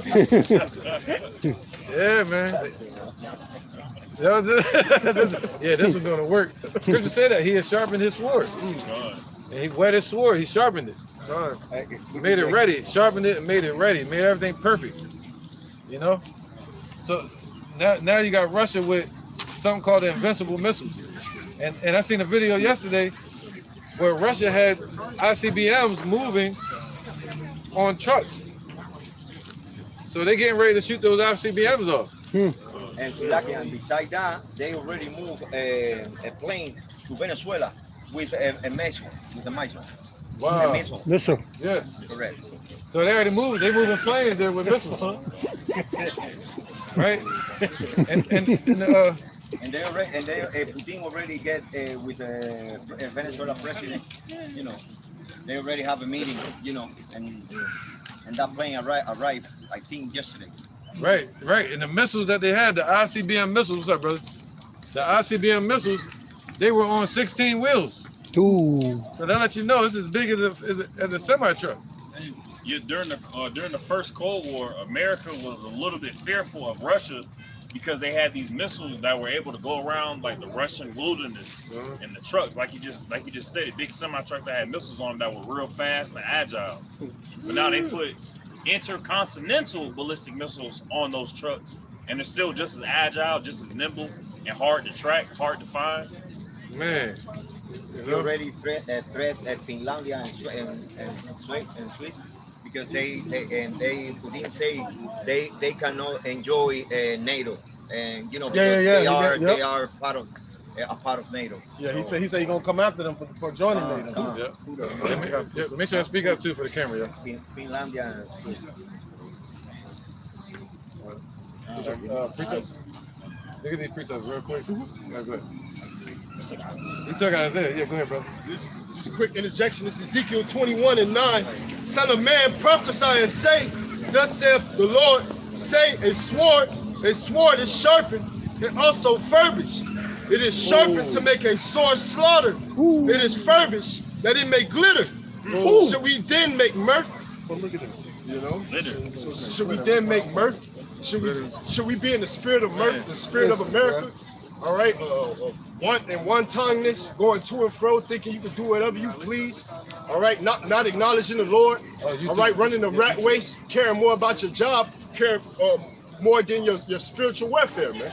Because now we're in the times of the end, where you gonna need that spiritualness, that little bit about you, man.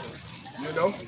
So should we then make mirth? No, man. Especially the times that we in, being at the end of destruction, the end where the Lord is raising up and perfecting his sword, being Esau, Edom, all right, the wicked, to be the more demon that he is, man. As the scriptures say, the wicked shall wax worse and worse, man.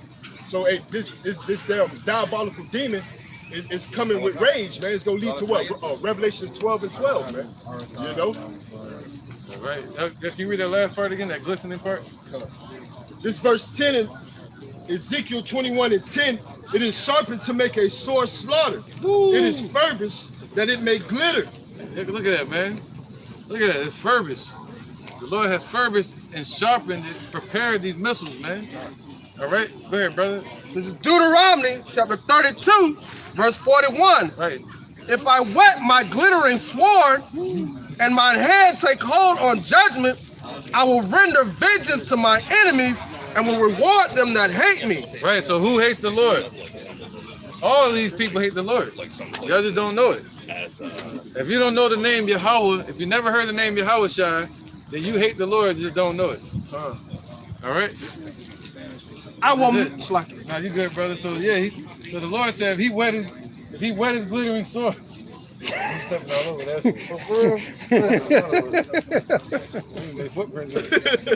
If he wet his glittering sword, and if he takes his hand on judgment and destroy his enemies, being these Caucasian Edomites, and 2/3 of our people that have risen themselves up as enemies.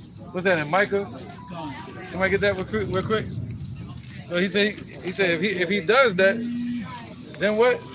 It says, if I whet my glittering sword and my hand take hold on judgment, I will render vengeance to my enemies and will reward them that hate me. Man. I got some more on that. That's right, man. So yep. Now you good. I will make mine arrows drunk with blood, and my sword shall devour flesh, and with the blood of the slain and the captives from the beginning of revenge upon the enemies. Come on, brother. So that devouring is going to be that fire. All right, the missile is going to devour flesh. That's letting you know it's a physical thing. All right, this is a physical action of missiles that's going to be devouring the flesh of these people, and it's going to devour them and melt them. You heard that? Woo!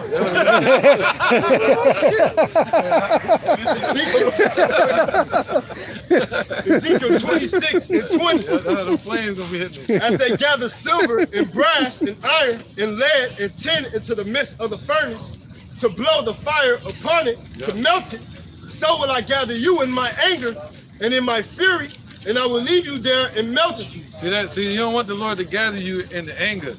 You rather the Lord gather us in the spirit of mercy, you know, in the spirit of grace, in the spirit of truth, in the spirit of Yahawah calling out Abba Father, in the spirit of exemption. All right, you don't want to be gathered in the anger and the Lord leave you here and melt you. Like literally melt you, you know, every hair on your damn head, every organ in your body, the Lord leave your spirit in there to feel that. And you crying out and calling out and nobody answers you. And instead, he increases the flame and the pain, you know, heightening all the nerves in the body, making you feel every bit of it. That's what we're dealing with. Go ahead, Doc. It's the book of Malachi, chapter 4 and verse 1. For behold, the day cometh that shall burn as an oven, and all the proud, and all that do wickedly shall be stubble. Right, so if you're still doing wickedly, still eating pork, still eating shrimp, lobster, that's wickedness, man, for our people. That's the laws that were given to Moses for us to stop doing that. You know? But you still worse. Huh? Don't forget about them over there. Yeah, that right there too, you know. Sodomism, is that like an ism and schism? That's right. Yeah, man, so they still caught up in the wickedness. The Lord put the laws in place to show us what wickedness is and to show us what righteousness is. All right? Separation. Huh? Separation. All right? So these people still caught up in wickedness and also not believing in Yahawah is wickedness. If you deny the Lord, that's wickedness. All right? So he said, what? They're going to be here for what? Somebody reading? For behold, the day cometh that shall burn as an oven, and all the proud, and all that do wickedly shall be stubble, and that day that cometh shall burn them up, saith the Lord of hosts, that it shall leave them neither root nor branch. That's right. So if they're over here and they're Edomites and they're heathens, or if they're 2/3, it's going to be straight destruction for them and their household. All right? That's right, man. He said the day cometh that shall burn as an oven. You know, so what is that? That means that's a concentrated fire. That means not the whole earth going to be on fire, but this specific place is going to burn as an oven. All right? Go ahead up. It's the book of Zechariah, chapter 1 and verse 4. Be ye not as your fathers, unto whom the former prophets have cried, saying, thus saith the Lord of hosts, turn ye now from your evil ways. Right. What's that? Somebody got that in Micah? The enemy? They rose up as an enemy? I got it. That's right, because even today, he said, cause the Holy One to cease from before us. Somebody know what that's at? Cause the Holy One of Israel to cease from before us, teaching us smooth things. Isaiah. I get it. I get it. I think Yeah, go ahead, brother. This is the book of Micah, chapter 2 and verse 8. Even of late, my people is risen up as an enemy. Ye put off the robe with the garment from them that pass by securely. Right. So even as of late, our people are still becoming enemies to the Lord. How do you become an enemy to the Lord? By following the ways of these heathens. All right? The Lord gave us laws. Stop eating pork. Stop eating lobster. Stop eating shrimp. You know? Stop worshiping these holidays. The Father's name is Yahawah. His son named Yahawah, brother. That's right, man. Hopefully you be one of their elect and we all get saved out of this together. All right? That's right, man. That's right. Yeah, his name Yahawah, man. I tried. Holy game. I guess ain't no parts of him is elect. All right, where was that? Somebody read. Back in Zechariah 1 and 4, it say, "Be ye not as your fathers, unto whom the former prophets have cried, saying, Thus saith the Lord of hosts, turn ye now from your evil ways and from your evil doings, but they did not hear nor hearken unto me, saith the Lord." Right, our people still don't want to hear it. All right, the same way we got delivered out of Egypt, in the same way in Sodom and Gomorrah, and this happened again. All right, the Lord woke up prophets to cry out to our people, man, so they can have a warning before destruction. But they didn't listen to our forefathers either, man. Just like they won't listen today. Isn't it plain to see? Sodom and Gomorrah, wasn't that a clear enough example? You know? You know, and the Lord said don't deal with witchcraft. That's a lot, man.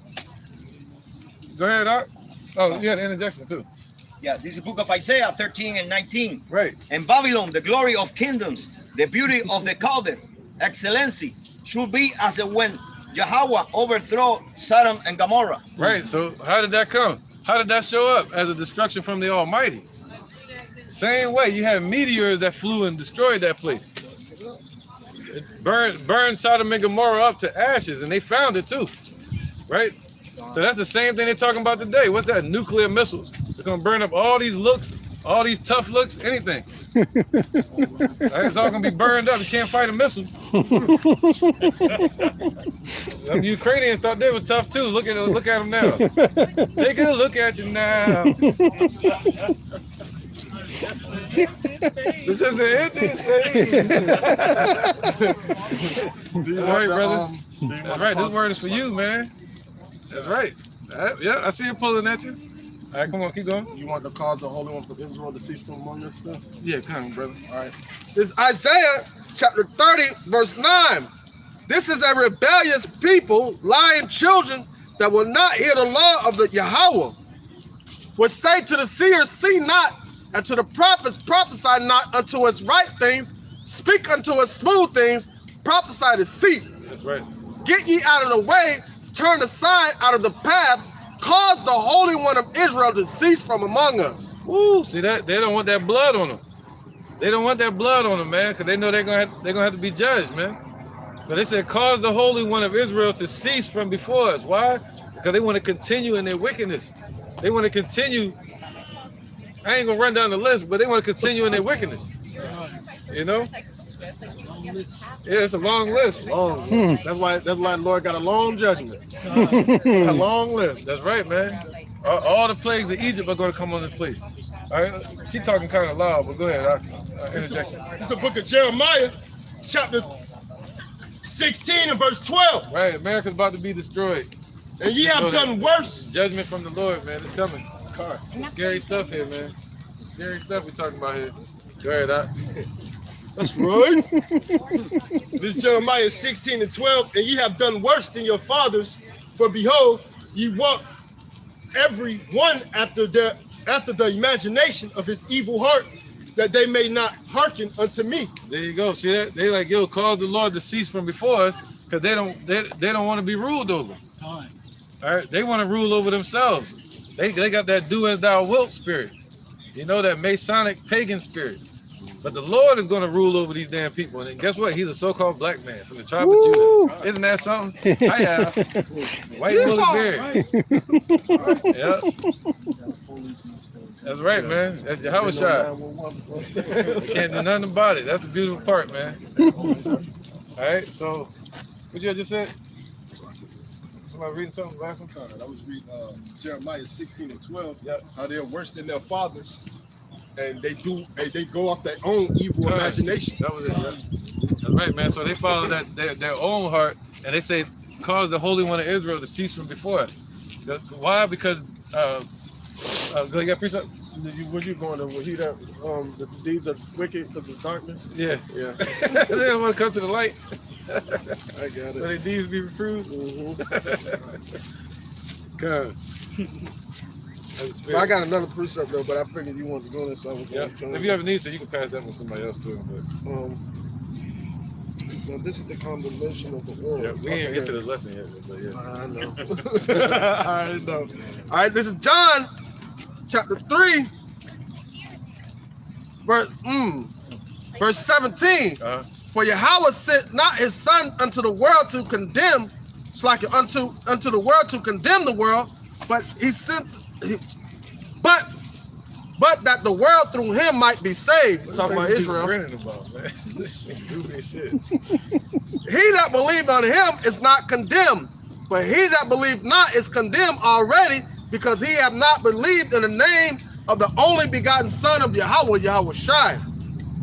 And this is the condemnation, that light is coming to the world, and men love darkness rather than light, because their deeds are evil. Right, catch it to your left. A little bit of evil right there.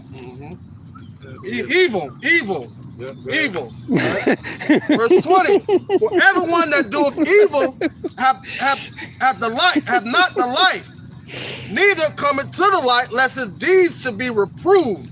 But he that doeth truth cometh into the light, that his deeds may be made manifest, and that they are wrought in Yahawah.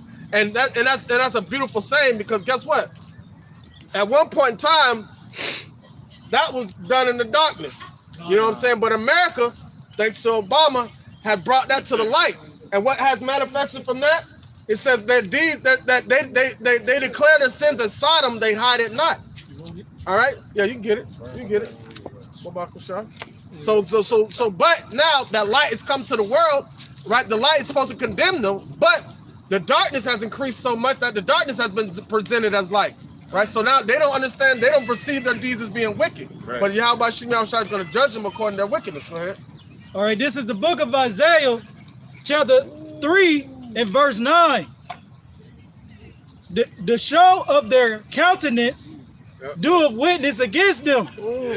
And they declared their sin as Sodom. They hide it not. Pan around real quick. Panorama. Woe unto their soul, for they have rewarded evil unto themselves. Ain't gonna be no excuse for it. They ain't gonna be saying, but wait a minute, Lord, wait a minute. Nah, you boasted in your wickedness, man. When the light was brought to the world, right, you stayed in the darkness. You helped the darkness increase around this world, man. You didn't try to reprove your deeds. You ran from the light. Precept. Jeremiah 8 and 3. And death shall be chosen rather than life, by all the residue of them that remain of this evil family, which remain in all the places whither I have driven them, saith Yahawah of hosts. So they're going to choose death rather than life. If they have the 2/3 and they're scattered anywhere in this earth, they're going to choose death rather than life. They're going to choose wickedness and sin rather than choosing Yahawah Yahawah Shai. They're going to say, cause life to cease from before us, cause that light to go from before us, and bring us more darkness. That's what they want. All right, like on the damn Star Wars. Well, he say the darkness must increase. Yeah. He said you can't get more dark. You can't get more light. You gotta get more darkness. You know what I'm saying? So go ahead. Yeah, go ahead, brother. This is the book of Isaiah, chapter 5 and verse 20. Right. Nice. Woe unto them that call evil good and good evil, that put darkness for light and light for darkness, that put bitter for sweet and sweet for bitter. Right. And that woe is destruction, man. You know, woe who go into the way not of the Lord, man, who avoid the way of the Lord, man. You know, it's destruction to those who rather be a part of the way of this society and not the way of Yahawah Bashem Yahushua. All right, you rather accept the evil and the darkness that this world push and portrays than to accept light, man, and life. All right, you accept death. Ooh, that's right, man. They chose death rather than life, man. That's right. And guess what comes with death? More death. But the Lord said He gonna come and disannul the covenant that you made with death, and He gonna disannul it with the missile. And then after you get destroyed, you're gonna be born into the kingdom in the right mind, state of mind, and you're gonna feel like, damn, you know what I'm saying? You're gonna know by being born in the kingdom that you were involved with some sort of wickedness on this side. Right, yeah, because they're gonna be born late into the kingdom. Right. They ain't gonna usher in the kingdom. The ones that usher it in, they're the elect. And you gonna know where you earned that by when you born in the kingdom, man. How late you born in the kingdom. That's right. That's right, man. By the levels. That's the mercy of Yahawah Yahushua that you get to take part in the kingdom at least. All of us, all Israel. That's right, man. He said He made everything new. He made us all new. All right, that's a blessing. All right, that's our blessing. Esau, their blessing was a sword. Can you imagine how it was when they heard about their blessing? When they heard that they could take us into slavery, you know? But now we're hearing that we're going to rule the world and they're going into slavery. We're hearing. All right, brother. All right, now. The Most High's name is Yahawah, His son named Yahushua. All right, now. That's right, brother. We about to rule this earth, man. They going into slavery under us. All right, brother. That's right. He got to believe it, though. You talking to Jake, sometimes you tell Jake this, and they think it's some type of motivational speech. Or yeah. This the truth, man. Yeah, they're like, I'm gonna carry that with me today. This gonna carry it with me, man. This like selling crack. Where we at, man? God damn it, I just bought it. I'm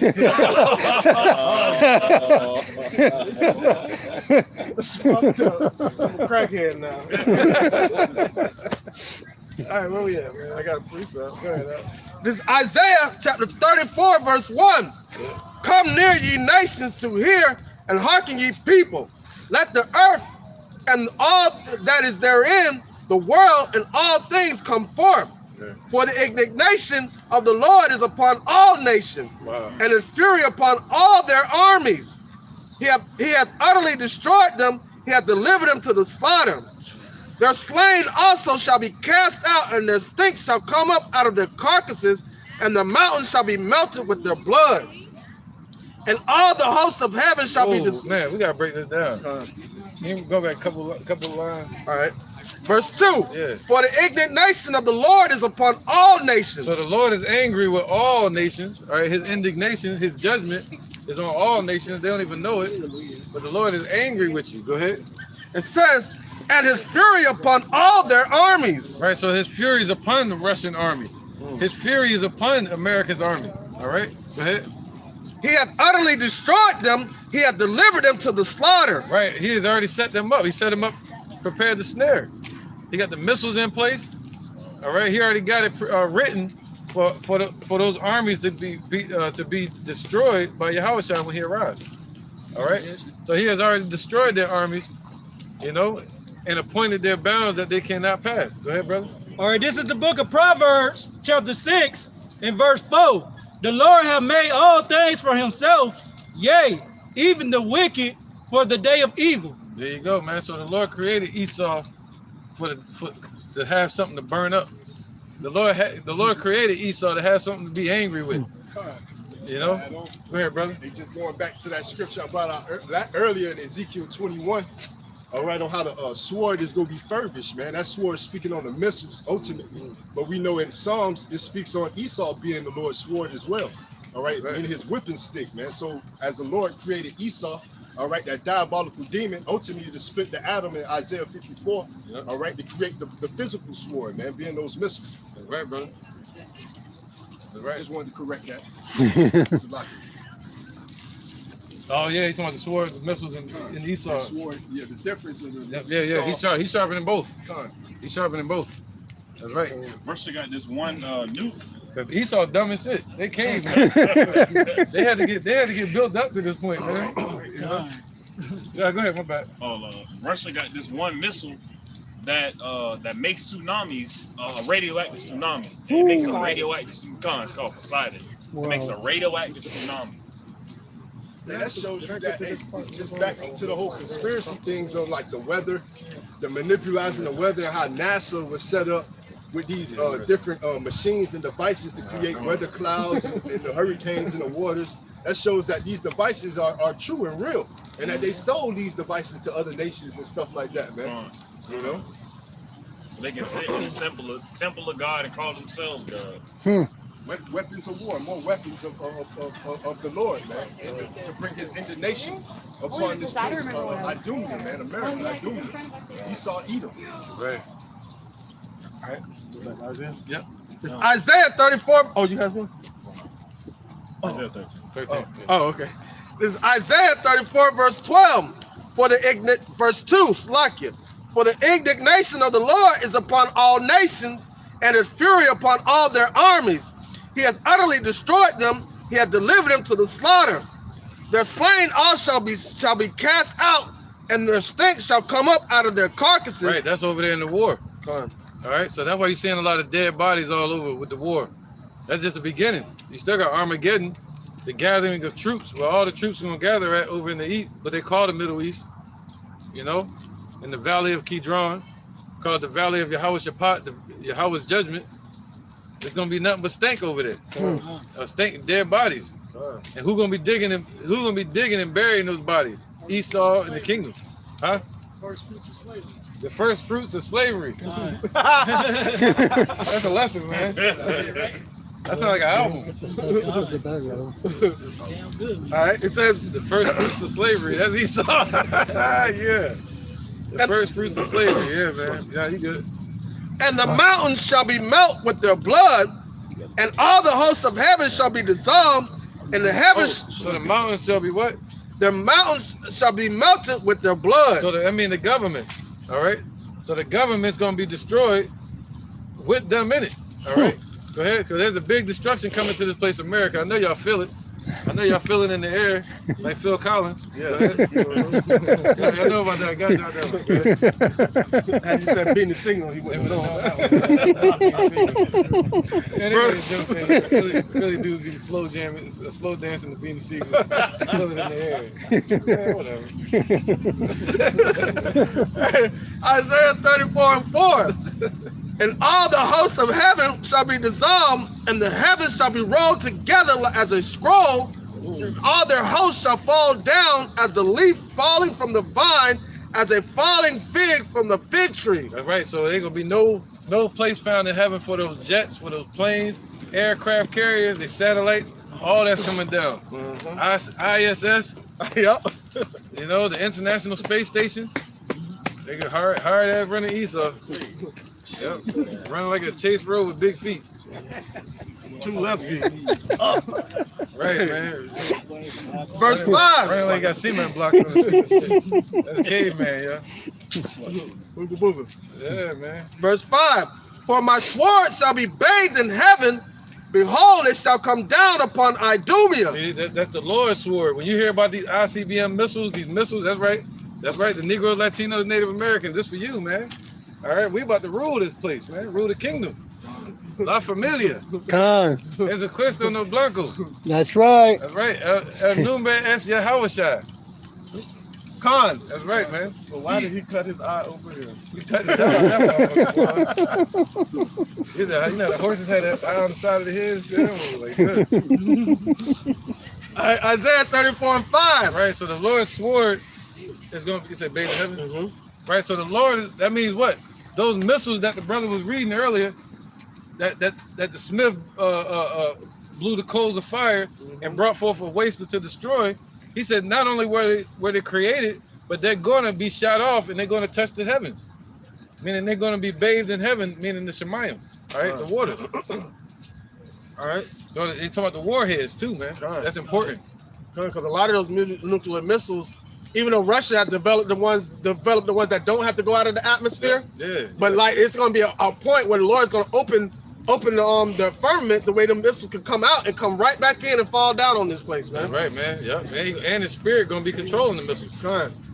All right, shooting them out of the silos, making them go off. That's why you're hearing about chariots.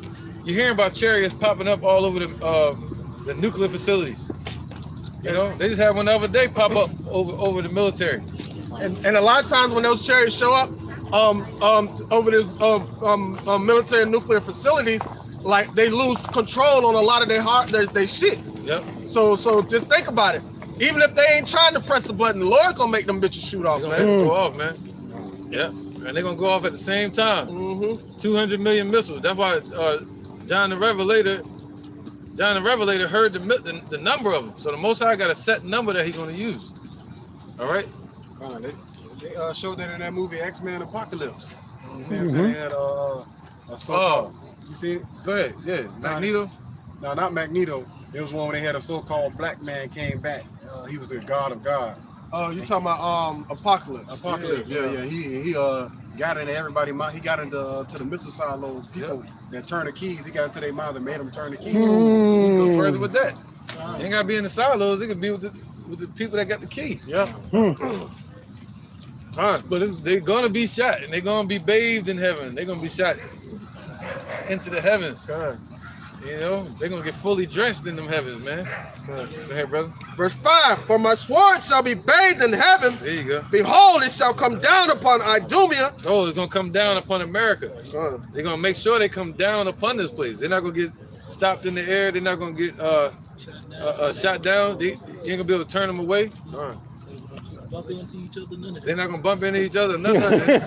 They're gonna bump into him. That's right. Yep.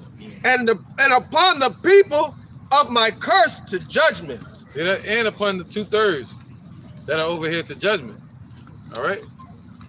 So talking about Esau, these heathens, and 2/3 of our people that are in this place that are set up for judgment. Precept. All right, go ahead, Doc. This is the book of 2nd Esdras, chapter 15, and verse 55. The reward of thy whoredom shall be in thy bosom. Therefore shalt thou receive recompense, like as thou hast done unto my chosen, saith the Lord. Even so shall Yahawah do unto thee, and shall deliver thee into mischief. Thy children shall die of hunger, and thou shalt fall through the sword. Thy city shall be broken down, and all thine shall perish with the sword in the field. So basically, like the scripture said, the reward of thy bosom shall, the reward of thy whoredom shall be in thy bosoms for all the democracy, the slavery, all the mischief that these heathen nations done, all the idolatry, everything that America done. You gonna have recompense upon that. You know what I mean? That's right, man. The slavery double unto her what they've done to us. That's right, man. So the Lord gonna bring fire upon this place. All right. Everything we're looking at, man. It was just like this during the times of Noah. It was just like this during the time of Sodom and Gomorrah. It was just like this during the times of Egypt. All right? But now the Lord's doing it again. Isn't that something? Controlling the minds of these nations, man. Causing conflict and controversy among them. Like we did a lesson the other day, the Lord loveth controversy. All right? So he's stirring up the spirit of the Medes. Stirring up these nations, you know, mustering the host of the battle. We're seeing the Lord's power, him moving things on the earth. All right, somebody holding the precept? 15, I got that. Yeah, he still got to go through Isaiah 13. Let's go to 15. All right. Yeah, you go to 15. And I got Jeremiah, what you said? Jeremiah 50. All right. Yeah, just in case. We might not make it to it, but we don't want to. Go ahead, brother. This is back at 2nd Esdras chapter 15, verse 1. Behold, speak thou in the ears of my people the words of prophecy. See, we're back at this again. God. So we can speak it to you, but it's up to the Lord to deal with you for you to receive this or not. God. You know? So that's what this is about. We only out here to wake up the elect. All right, go ahead. It says, behold, speak thou in the ears of my people the words of prophecy, which I will put in thy mouth, saith the Lord Yahawah Bahasham Yahawashi. Right, so speak thou into the ears of my people, manifest destiny? No. Nope. Manifest your own destiny? No. We supposed to speak into the ears of our people the words of the Lord spoken before aforetime. All right? which is called what? Prophecy. Verse 2. Go ahead. Verse 2. And cause them to be written in paper, for they are faithful and true. All right, because they're faithful. These words are faithful and true. Not in your Quran, not in your Keeper Negas, not in your Joseph Smith book. You know, not in your Jehovah Wickedness books. You can't find it nowhere else, but in the Holy Scriptures. All right, the KJV Bible, Old Testament, New Testament, Apocrypha. All right, and that's just it, man. And here you'll find the prophecies. And oh shit, they just flail. What are you doing? And then you'll find people like you'll find people like Side Nigga. You know, what's his name again? Lawatazah. Side Nigga, Lawatazah of the unconscious movement.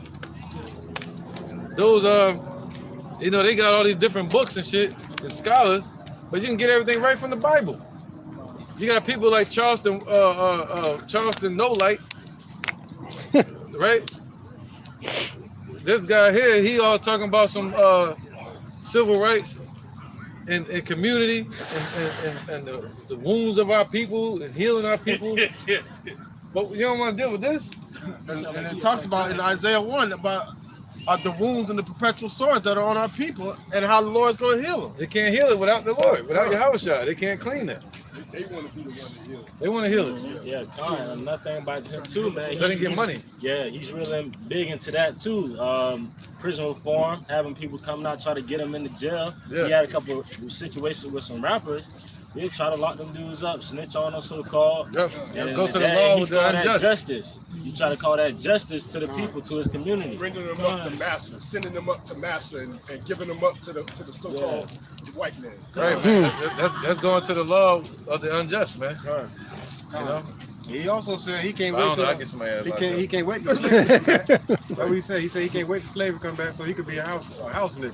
He said he can't wait. He said he gonna be a house nigga. Talking about Charleston White. That's right, man. So how is he gonna heal anybody or comfort them without this, man? Because this is the comforter, you know. All right. So where was that? 15. Go ahead. Verse 3. Yep. It says, "Fear not the imagination against thee." Yep. Nigga want imagination right here. Yep. Fear not this. We don't fear this. All right, because this is what they're bringing right now, and also this one, martial law. That's the next thing, man. They already called martial law over there in Ukraine. You know, people don't think it's possible, man. Just the other day they were living a normal life. Now look today, everything changed, man. Just the other day, just the other day, all the prices were low. Everything was hunky-dory over there. But now look, you got missiles flying at the houses. All the tough faces and everything is gone. You see nothing but screaming people. All right? Running and flailing their arms up the damn street. Go ahead. Go ahead. The second Ezra, chapter 16, verse 21. It says, "Behold, victuals shall be so good, cheap upon earth." Oh, where you at? Second Ezra 16:21. We can go there quick. Yeah, go ahead. It said, "Behold, victuals shall be so good, cheap upon earth. They shall think themselves to be in good case, and even then shall evils grow upon earth, sword, famine, and great confusion." There you go. So it's happening right now. All right. So they think themselves to be in good case, man. And even then, evils are growing upon the earth. Sword, famine, and we say great confusion. And great confusion, man. Because the wicked is waxing worse, and darkness is growing as well. All right. So, yeah, go ahead, brother. It's the book of 1 Thessalonians, chapter 5, verse 3. For when they shall say peace and safety, then sudden destruction cometh upon them, as travail upon a woman with child, and they shall not escape. Right. What have they been talking about? Peace treaties. Biden trying to bring peace. You know, but they're the main culprits of death and hell. You know, they don't want to bring peace. What do they want to do? Habakkuk 2? Let's get that real quick. And what's it? Inward thoughts with swords? Inward thoughts of the house to live forever? No, butter, the word smooth and butter. Yeah, Psalms. Yeah, look at it real quick. Habakkuk 2 and what? Yep. 4. Habakkuk. It said death and hell. Yeah, life is desire of hell. Yeah, try it for. Okay. This is Habakkuk chapter 2, verse 4. Behold, his soul which is lifted up is not upright in him. Right, because how is Esau's soul lifted up? All the riches they got, all the money they got, all the murder and killing they've done, and nothing's happened to them. See, they're lifted up because of that. That's the only thing they got to stand on. All right, is the pile of bodies that they've killed. That's it. That's all they got to stand on, and the riches that they've stolen. You know, and the lies that they've told in their books. That's all. That's the only mountain they got to stand on. But he said what? But the just shall live by his faith. Right, but the just is going to live by faith. Faith in who? Yahawah. And that our blessing is way better than Esau's blessing. All right, go ahead. Verse 5. Yet also, because he transgresseth by wine, he is a proud man. Right, so our soul is lifted up because of faith. Esau's soul is lifted up because of murder and robbing, stealing, and killing. All right, and because they've done that, they become proud people, a proud nation. And what does the word pride mean? It means to be excited about something that you did, and the things that you've gained and the way that you've gotten it. See, Esau's pride. Esau takes pride in the things that they've taken and stolen from everybody, and all the accomplishments for people like Alexander, people like Bush, you know, World War I, World War II. September 11th. There's a slavery. There's a museum in Britain, and majority of the artifacts in the museum were taken by Britain by British conquest of these other nations. A lot of these other nations, they cool now, they have the ability to support themselves or with the allies, and they're like, hey, Britain, can we get our artifacts that you stole? And they're like, nah, bro, they're part of history. They want to keep the trophies of their conquest. That's why they carve the heads of deers and stuff, put it on their walls. It's a trophy. Right. Shit, that's why they got statues up out here. Memorial.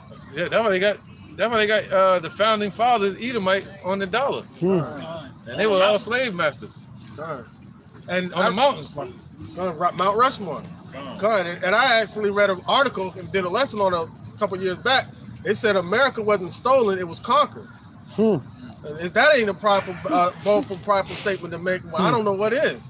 Right, man. Because they murdered our people, bringing us over here, establishing this, and they murdered the Native Americans who were already here. Right. Go ahead, bro.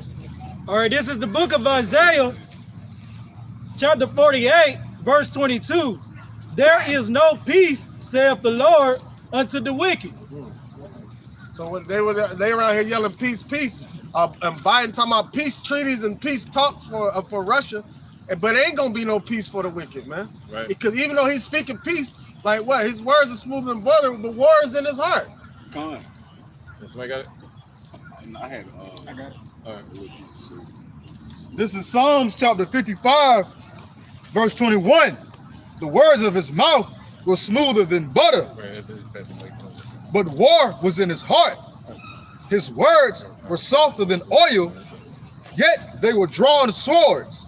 And so that's his peace talk right there. His peace talk always has an agenda, man. You know, that's what his peace talk is, an agenda to bring war and destruction to benefit what he's trying to gain. Right. Yeah. Esau will be talking about peace, but at the same time it'll be demonizing you. Come on. Look at the tactics they're using with Russia. They're demonizing Russia at the same time, trying to talk about peace. But yeah, it's Russia's fault this is happening. Well, everybody know that it's America and NATO that's provoking Russia. All right, by being on their doorstep with missiles. You got to point out.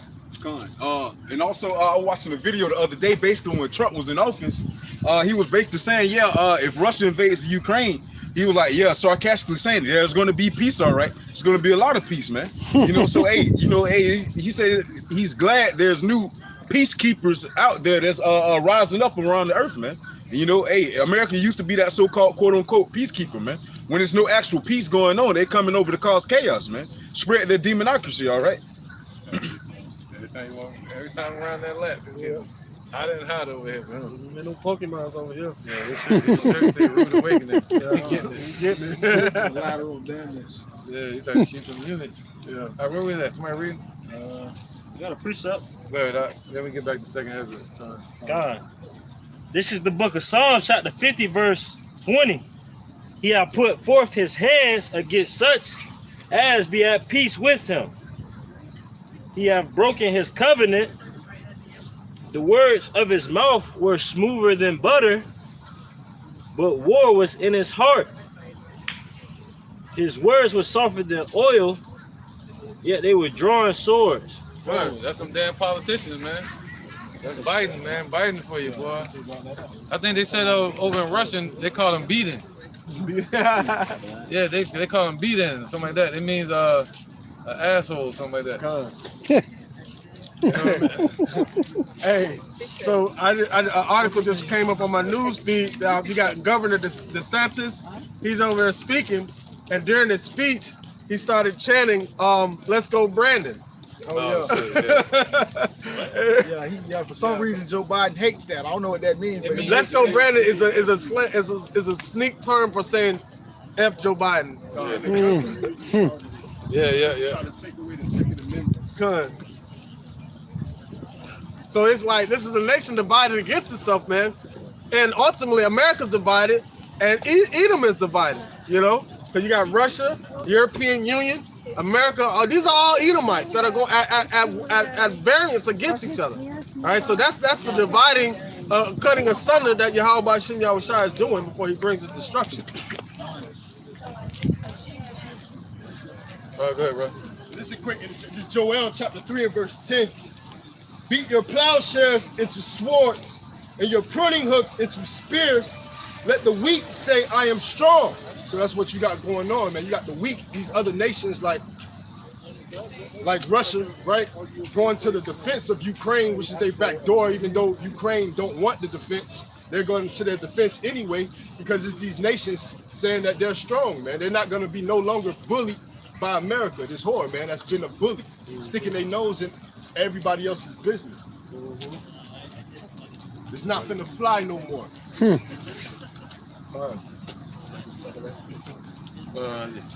Back in 2 Ezra 15. Back in 2 Ezra chapter 15, verse 3.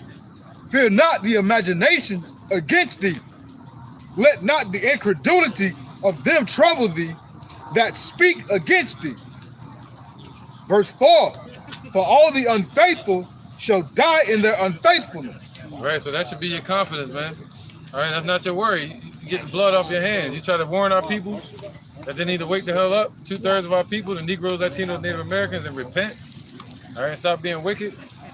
If not, they're going to be burned up. They're going to be destroyed. All right? Go ahead, so you get the blood off your hands, man. And leave it up to the Most High. Yep, go ahead. Verse 5. Behold, saith the Lord Yahawah Bahasham Yahushai, I will bring plagues upon the world, the sword, famine, death, and destruction. For wickedness hath exceedingly polluted the whole earth. There you go. So this is the judgment that's coming on the whole world, man. Not just America. There's gonna be a lot of places blown up. You know, over there in England, over Britain, Russia. You know, look at that. Ukraine is attacking Russia. They shot missiles into Russia yesterday. So it's going to be casualties everywhere. Pink City, definitely. the Roman Catholic Church, yeah, man. That's what I mean, the Vatican. Oh, that's the same thing? Yeah. Oh. But that's a better way to say it, the Vatican, though. And you know, so it's gonna be battles everywhere. Just like yesterday, what happened? They threw that meeting, and Russia tried to veto. They vetoed it. They vetoed it.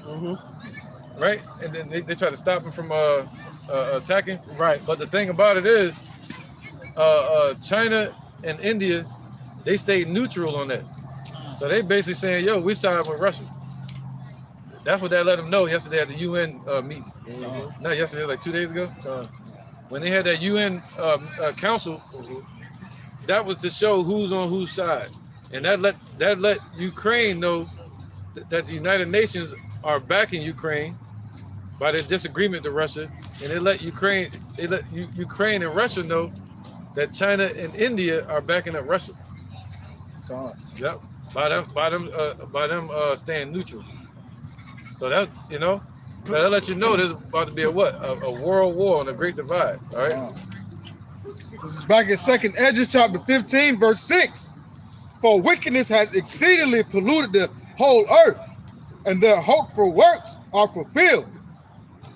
Right, so their hurtful works are fulfilled. They got a certain level of wickedness that Esau is going to do on this earth. All right, and that 2/3 of our people are going to do.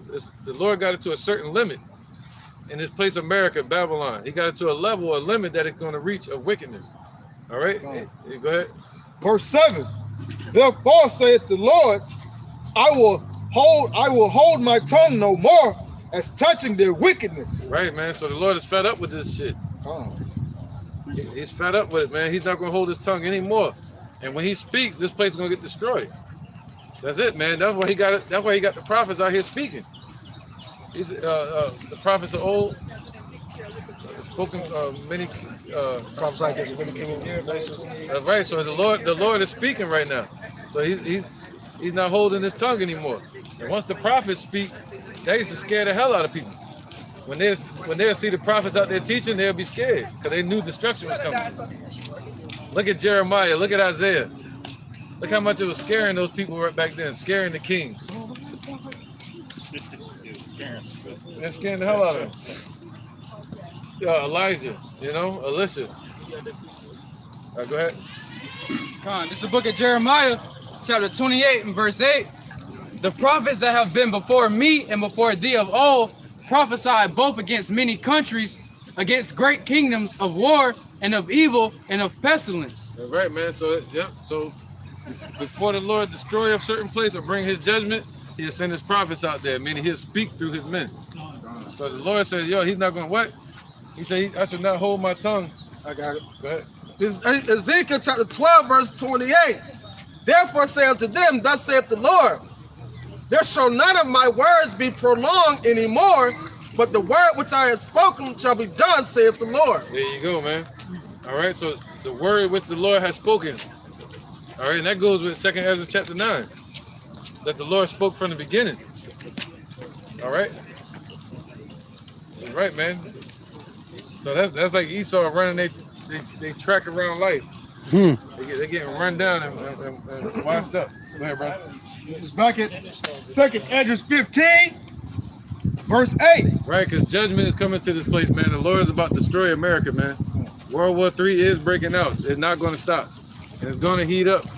That war over there with Russia is going to get worse and worse and worse. And the Negroes, Latinos, and Native Americans are the Israelites of the Bible. It is what it is. The Lord is a black man from the tribe of Judah. These things we got to know. We can have any color woman we want. That's not the issue. All right? And that stops a lot of our people from getting in the truth. You know what I mean? They'll get a heathen woman, or so-called heathen woman, and they feel like they can't get on this truth because they think this is all about color when it's not. This ain't the Black Panthers up here. This thing is spiritual. All right? We're not about black people. We're not about Africanism. We're about the Israelites. You know, that's the culture we need. All right? Go ahead. 2nd Ezra 15 and 8. I will hold my tongue no more as touching their wickedness, which they profanely commit. Neither will I suffer them in those things in which they wickedly exercise themselves. Behold, the innocent blood and righteous blood crieth. Right, the Negroes, Latinos, Native Americans, man. That's what this is for. Go ahead. Crieth unto me, and the souls of the just complain continually. Right, so the blood of the Israelites that were killed over here is crying out to the Lord. All right, meaning their spirit is out in the heavens crying out to the Lord for him to come back and judge this place. But then on the earth, right, you have just like the spirit of Abel, that's right. And now you have the men of the Lord, the just crying out continually. All right.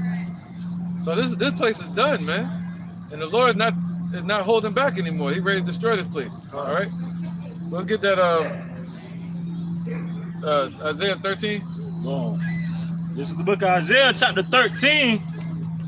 You want me to start at verse 1 again? Yeah. Verse 1.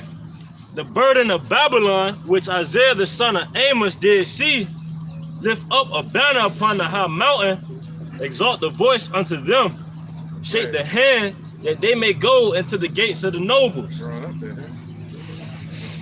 I have commanded my sanctified ones. I have also called my mighty ones for my anger. Right, go ahead. Yeah, we read about that. Even them that rejoice in my highness. Right, go ahead.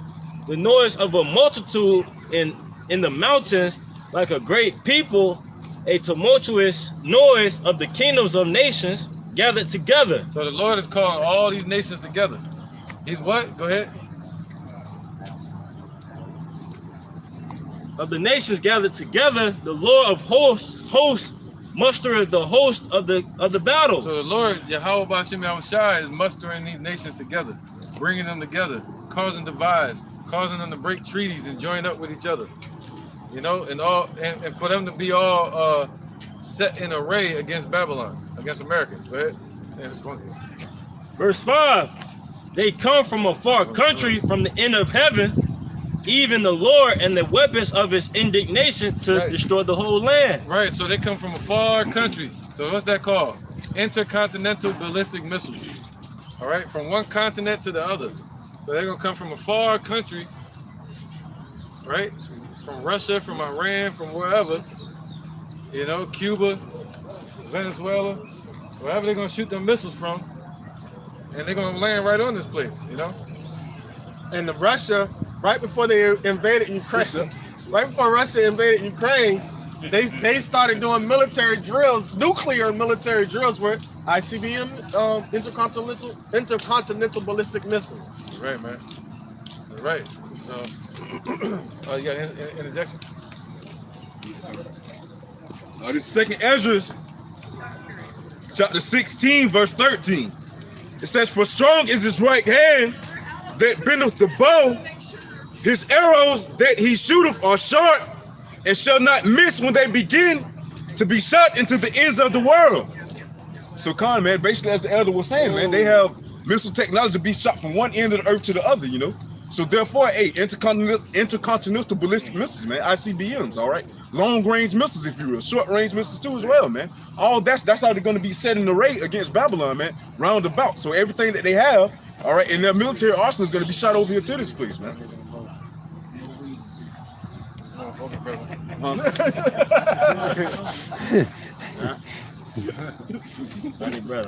Isaiah 13:6. How ye, for the day of the Lord is at hand. It shall come as a destruction from the Almighty. Right, man. That's right. So the day of the Lord is finally at hand, man. And it's going to come as a destruction from the Most High. A so-called black man, you know, with white and woolly hair. He's dragging the shit out of that dog now. Verse 7. Therefore shall all hands be faint, and every man's heart shall melt. Right, so all these tough guys, and the Lord showed us that we're not going to be delivered by might. Look at the Black Panthers. Look at the strongest men in the country, like Mike Tyson. He can't deliver us. You see that? So the Lord's showing us. Look at all the people that come together for marching and protesting. They can't deliver us. Look at the Million Man March. Look at the militias. Nobody can deliver us but Yahawah and his son Yahushua. All right, go ahead. Verse 8. And they shall be afraid, pains and sorrows shall take hold of them. Right, so pains and sorrows, man. Pains and sorrows going to take hold of these people. You see that? That's what's going to shake their ass up and shake that fear out of their ass, man. Get them scared, because that's what the Lord wants. He wants them to be afraid. And by fear, you acknowledge him. See that? The Lord going to shake them up and make them acknowledge him, man. All right? Go ahead, brother. They shall be in pain as a woman that travaileth. They shall be amazed one at another. Their faces shall be as flames. Yeah, that's right, man. So That goes back to that scripture where he said, what? He's going to leave them there and melt them. So they're going to see each other burning up. And they're going to continue to burn. All right? So their face is going to be as flames. What's that? Nuclear fire. Just like during World War II, when they dropped the ICBM, the nuclear bombs on Hiroshima and Nagasaki. That fire was so intense that it burned their shadows into the ground. And the first part that burned up on their bodies was the organs in their body, the tongue, the eyes. So that's what it meant. It said their eyes gonna burn in their head, their tongue in their mouth, and their face gonna be as flames, man. The people who were like on the other side of the island who saw the blast, they're blind.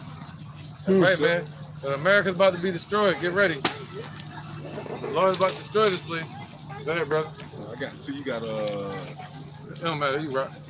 Zechariah chapter 14, verse 12. It says, "And this shall be the plague wherewith the Lord Yahawah will smite all the people that have fought against Jerusalem. Their flesh shall consume away while they stand upon their feet, and their eyes shall consume away in their holes, and their tongue shall consume away in their mouth." You know, just like the elder was speaking on, man. Hey, that fire is going to be a fervent heat, hot heat, man. So when that heat come, hey, it's going to consume away all your soft tissues before it even actually hit, man. Your tongue is going to consume away in your mouth. Your eyes are going to dissolve in your eye holes and your sockets, man. You know, so forth and so forth, man. You know, one more. It's Isaiah 9:5, and this is how it's going to happen, man. By the way of those ICBMs, man, thermonuclear fire, intercontinental ballistic missiles, man. All right, it's Isaiah 9:5, for it says, "For every battle of the warrior is with confused noise and garments rolled in blood.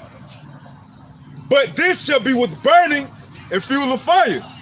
So come, man, hey, this war is going to be with burning and fuel of fire, man. It's not going to be any hand-to-hand combat. It's not going to be sword to sword, axe to axe, gun to gun.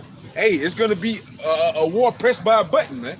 You know, hey, send these missiles off over here, send these missiles off over there, man. Arrows, if you will, you know. They showed a clip of like there's a neutral zone in between the troops of Ukraine and the troops of Russia, right? And all they doing is they just sitting there in the trenches looking at each other while missiles are being shot off behind them. They ain't doing no shooting, no fighting, no nothing. But it's just missiles being bombed on certain and shot off on certain places. Isaiah 13. Yeah, go ahead, brother. All right, this is Isaiah 13:9. "Behold, the day of the Lord cometh, cruel both with wrath and with fierce anger, to lay the land desolate, and he shall destroy the sinners thereof out of it." That's talking about America right there, man. So the Lord's gonna totally annihilate America off the map. Go ahead. "For the stars of heaven and the constellations thereof shall not give their light. The sun shall be darkened in his going forth, and the moon shall not cause her light to shine. And I will punish the world for their evil, and the wicked." Things gonna be destroyed, man, in that time. All right, so anything you're trying to hold on to, man, anything you're trying to hold on to on this side, the Lord's gonna destroy it. So you're gonna be destroyed right along with it. "And I will cause the arrogancy of the proud to cease, and will lay low the haughtiness of the terrible." And who's the most proud nation on this earth? Esau, man. All right, but 2/3 of our people are prideful too, because they don't want to turn back to the Lord. They're following after their father, the devil.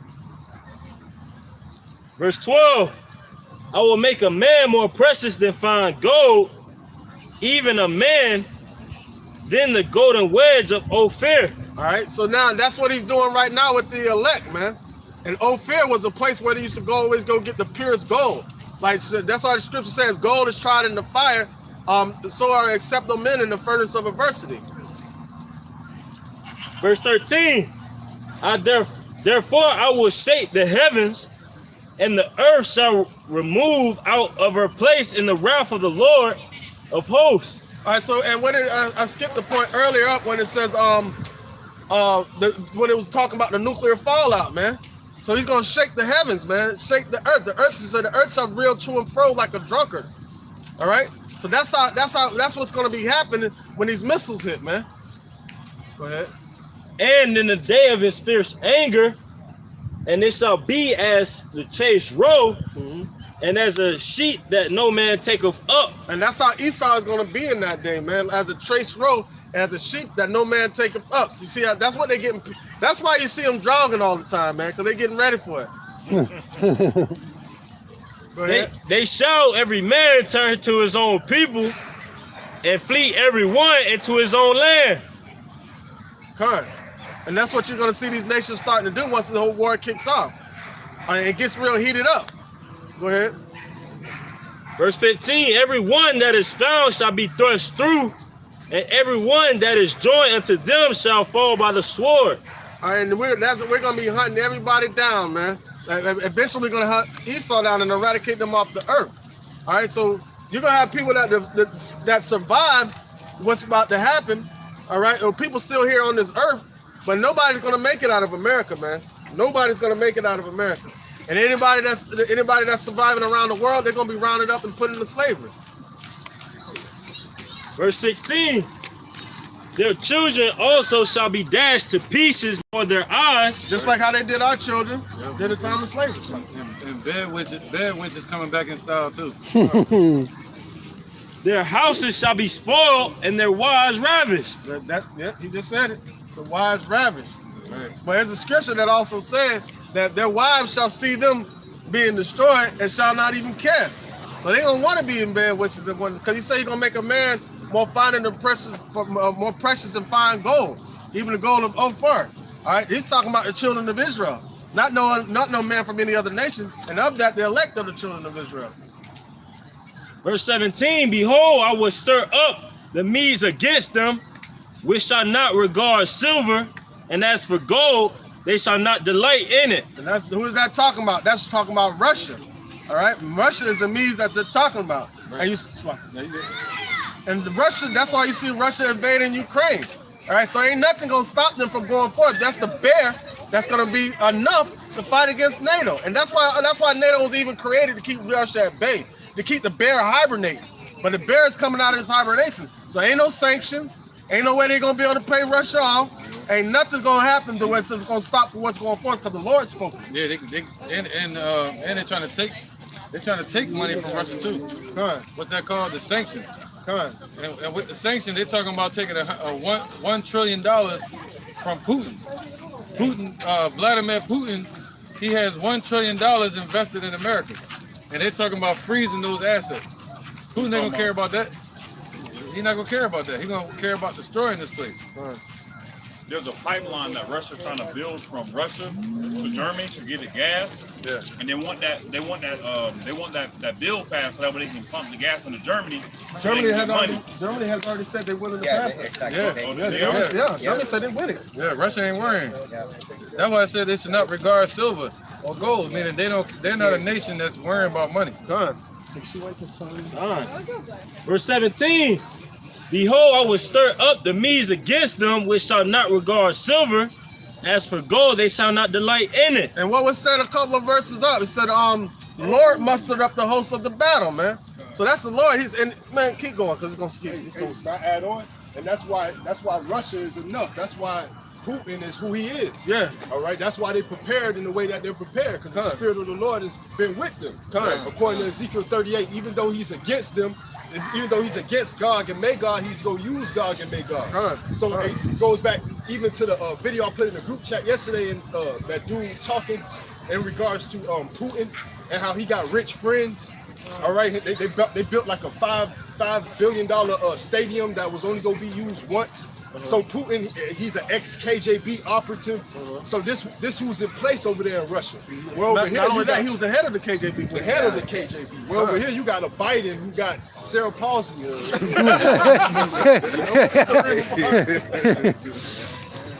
Precept, interjection. You want to make a point? Real quick.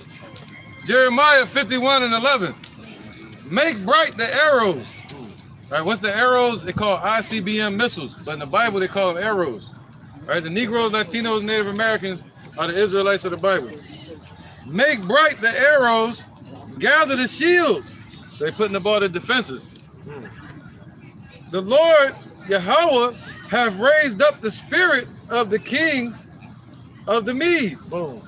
So the Lord raising up the spirit of Putin and that old Soviet Union spirit again. For his device is against Babylon, so he don't care about money or nothing like that.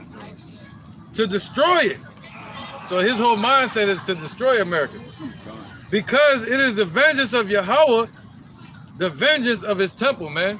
So it's the Lord's intent to destroy this place, and he put that same intent in the hearts of people like Putin to destroy this place, all right? They don't care about money. So it's like, and just how you just said, they don't care about money, man. As the brother was just speaking on about the sanctions earlier, all right? I was reading an article earlier where basically Biden, he's gonna have to own up to the bullshit that he said if Putin would decide to invade the Ukraine about those sanctions that he would place on Russia, man. So therefore, he said the article's basically saying how that's gonna backfire because Joe Biden has to own up to the shit that he was talking before, man. So are they gonna go out and do it, these sanctions against Russia, or they're just gonna let them fly, man? And Russia also said if any country gets start dealing with the Ukraine situation, hey, shit, they're gonna have an immediate response to their ass, man.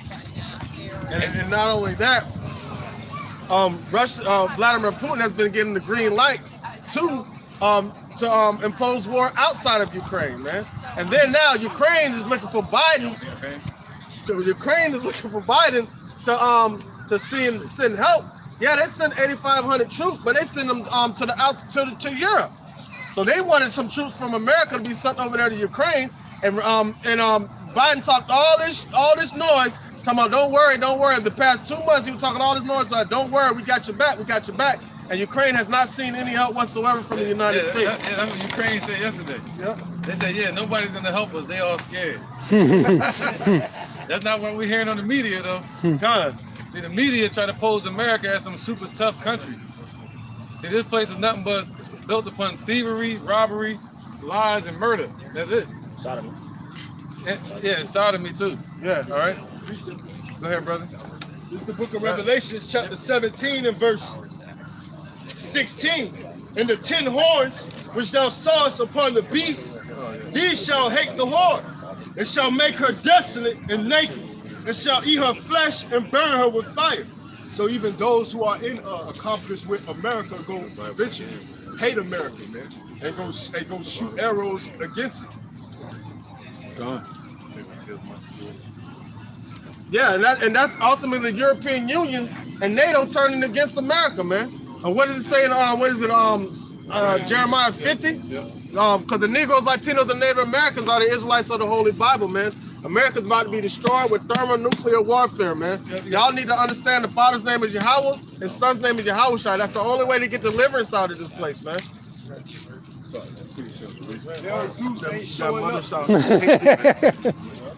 Mother shall be sore confounded of thee. That birthday, that's Jeremiah. This dude's mother was confounded at him. That birth him. 50 and 12. Yeah, you right. What we gonna do tonight, right? This is goddamn. This is Jeremiah 50 and 12. Hey, it says your mother shall be sore confounded. This is the HNIC right here. That's what I was talking about. That's the HNIC right there. Alienation, man. I know it's all. This is Jeremiah. They're gonna be sending missiles in his head over here to destroy this place. His head gonna be one of the warheads. You don't need 200 million to know. You need one. Well, hey, because listen, you can't be an Israelite. Because remember the new covenant, he said he's gonna put the laws in our minds.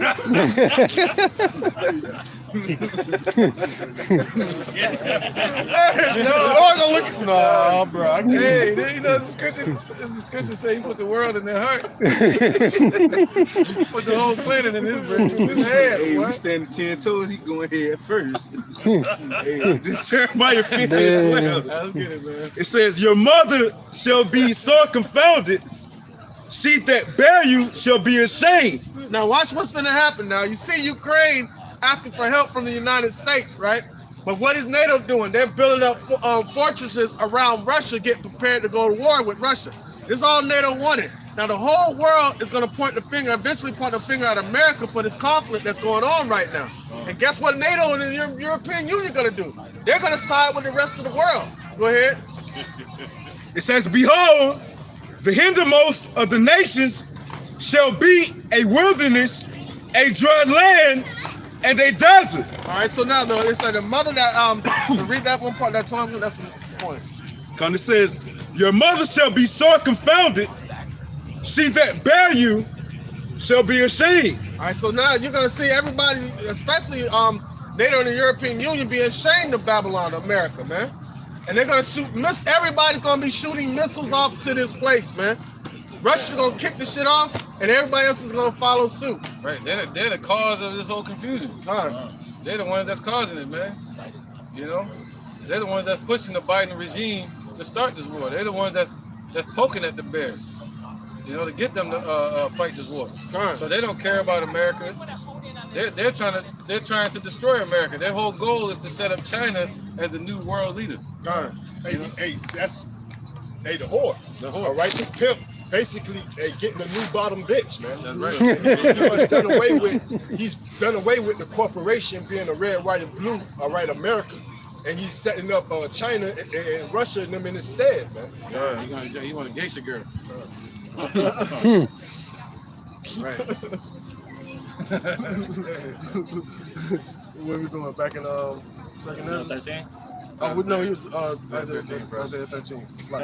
This is the book of Isaiah 13, verse 18. Their bows also shall dash the young men to pieces, and they shall have no pity on the fruit of the womb. That's like how they ain't have no pity on us, man. The Lord ain't gonna have no pity on America, man. You see it's happening. Oh, you good? No, look at what's happening in Ukraine. They're look at the spirit of Russia. Look, you go back to the movie. What do you say? If he dies, he dies. Yeah. Right. That's the spirit. They say, look, you will feel the power of Russia, and that's how they is. They're all about power and coldness. And look what they're doing. Their bows are dashing those people to pieces over there, man, and they don't care. All they're doing is drinking vodka and killing. Right. So when they come to them shooting missiles on this place, man, they're gonna turn the deaf ear and the eye to this place, man. Even the chorus, you know, the orchestra from Moscow, from Russia, they made a song like a year ago, and the song say about the missiles. Yeah, I remember that. Yeah, and that song wow. It was a great message, right? Yeah, I remember that, man. It was President's Day over in Russia where Vladimir Putin basically said, hey, he had a choir saying bomb America, man. Go ahead, yeah. And also,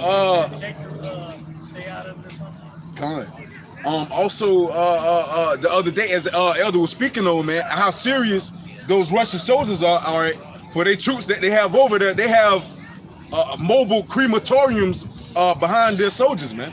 So basically, hey, shit, if their commander-in-chief or whatever the case may be, whatever he is, all right, feels as if he has out a command to you and he feel like you won't be able to do it, your ass going to that crematorium, man. All right, your ass getting killed right there on the spot, you know? No weak links in Russia, the Americans army, Salakia, you got AWOL, you got Jake can go AWOL, mainly the women, because the women they don't want to fight anyway.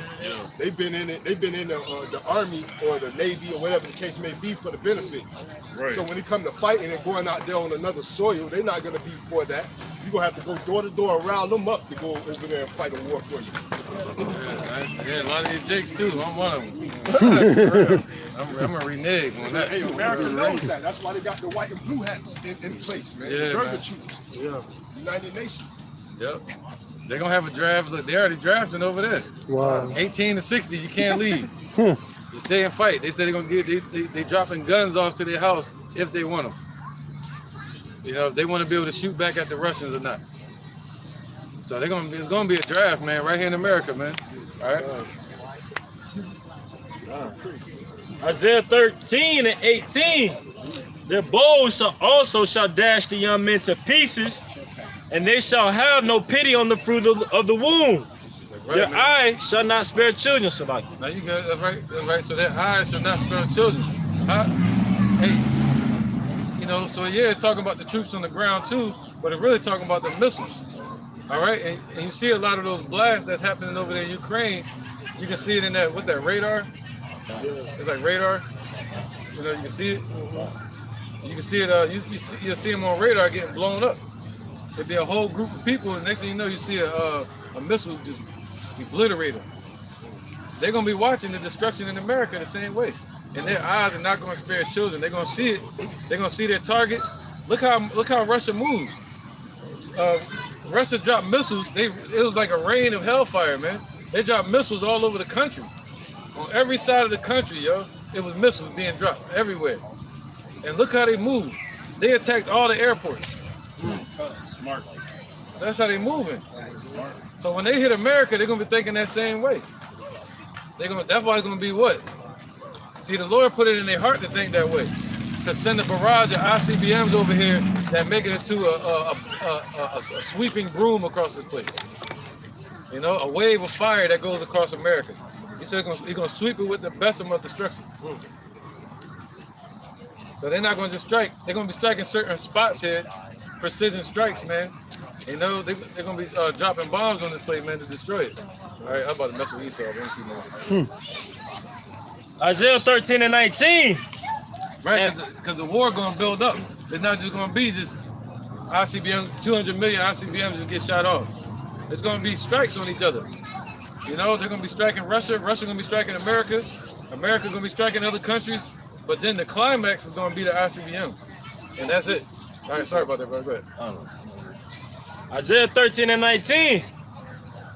And Babylon, the glory of kingdoms, the beauty of the Chaldees, excellency, shall be as when Yahawah overthrew Sodom and Gomorrah. There you go. So it's gonna be the same way, man. You know, it was a warning that showed up. The angel showed up and delivered Lot. You know, and the Lord brought fire upon that place and turned it into ashes. The same way you had Abraham pleading for a few that were righteous, you have the elect and the Lord pleading for a few. So everything that happened during that time with Sodom and Gomorrah is the same thing that's gonna happen now. All right, America about to be destroyed and everything gonna be burned to ashes. All right, burned to what you call soot. All right, go ahead real quick. Then thank y'all. This book of 2nd Esdras, chapter 15, and verse 47. Woe be unto thee, thou wretch, because thou hast made thyself like unto her, and hast decked thy daughters in whoredom, that they might please and glory in thy lovers, which have always desired to commit whoredom with thee. Thou hast followed her that is hated in all her works and inventions. Therefore saith Yahawah, I will send plagues upon thee, widowhood, poverty, famine, sword, pestilence, to waste thy houses with destruction and death. That's talking about China right there. China being destroyed because, like, what it every time America does something, China falls right behind and tries to do it. So woe unto them that has tried to be like Babylon, man. Talking about China, but they're trying to, cause what? It makes sense because they're trying to set China up being as a new powerhouse that run the whole world. Yeah. So now that plague that was on America is gonna be put right on China. So man, it just shows how, like, everybody, they say Putin playing chess and Biden playing checkers, but poker. Yeah, that's what he's playing because he's bluffing. But everybody is, but Yahawah Shimei Shai sounds smart than everybody, man. So it's like everybody playing checkers, and Yahawah Shimei Shai just calling the shots. He ain't playing shit. He just calling the shots. Yeah, Putin and them playing chess. Biden and them playing poker, and the Lord playing chaturanga. Oh yeah, he looking at things from north, east, west, and south. God, he's playing risk. Yeah, he playing life. Life, game of life. All right, anybody got any precepts on this?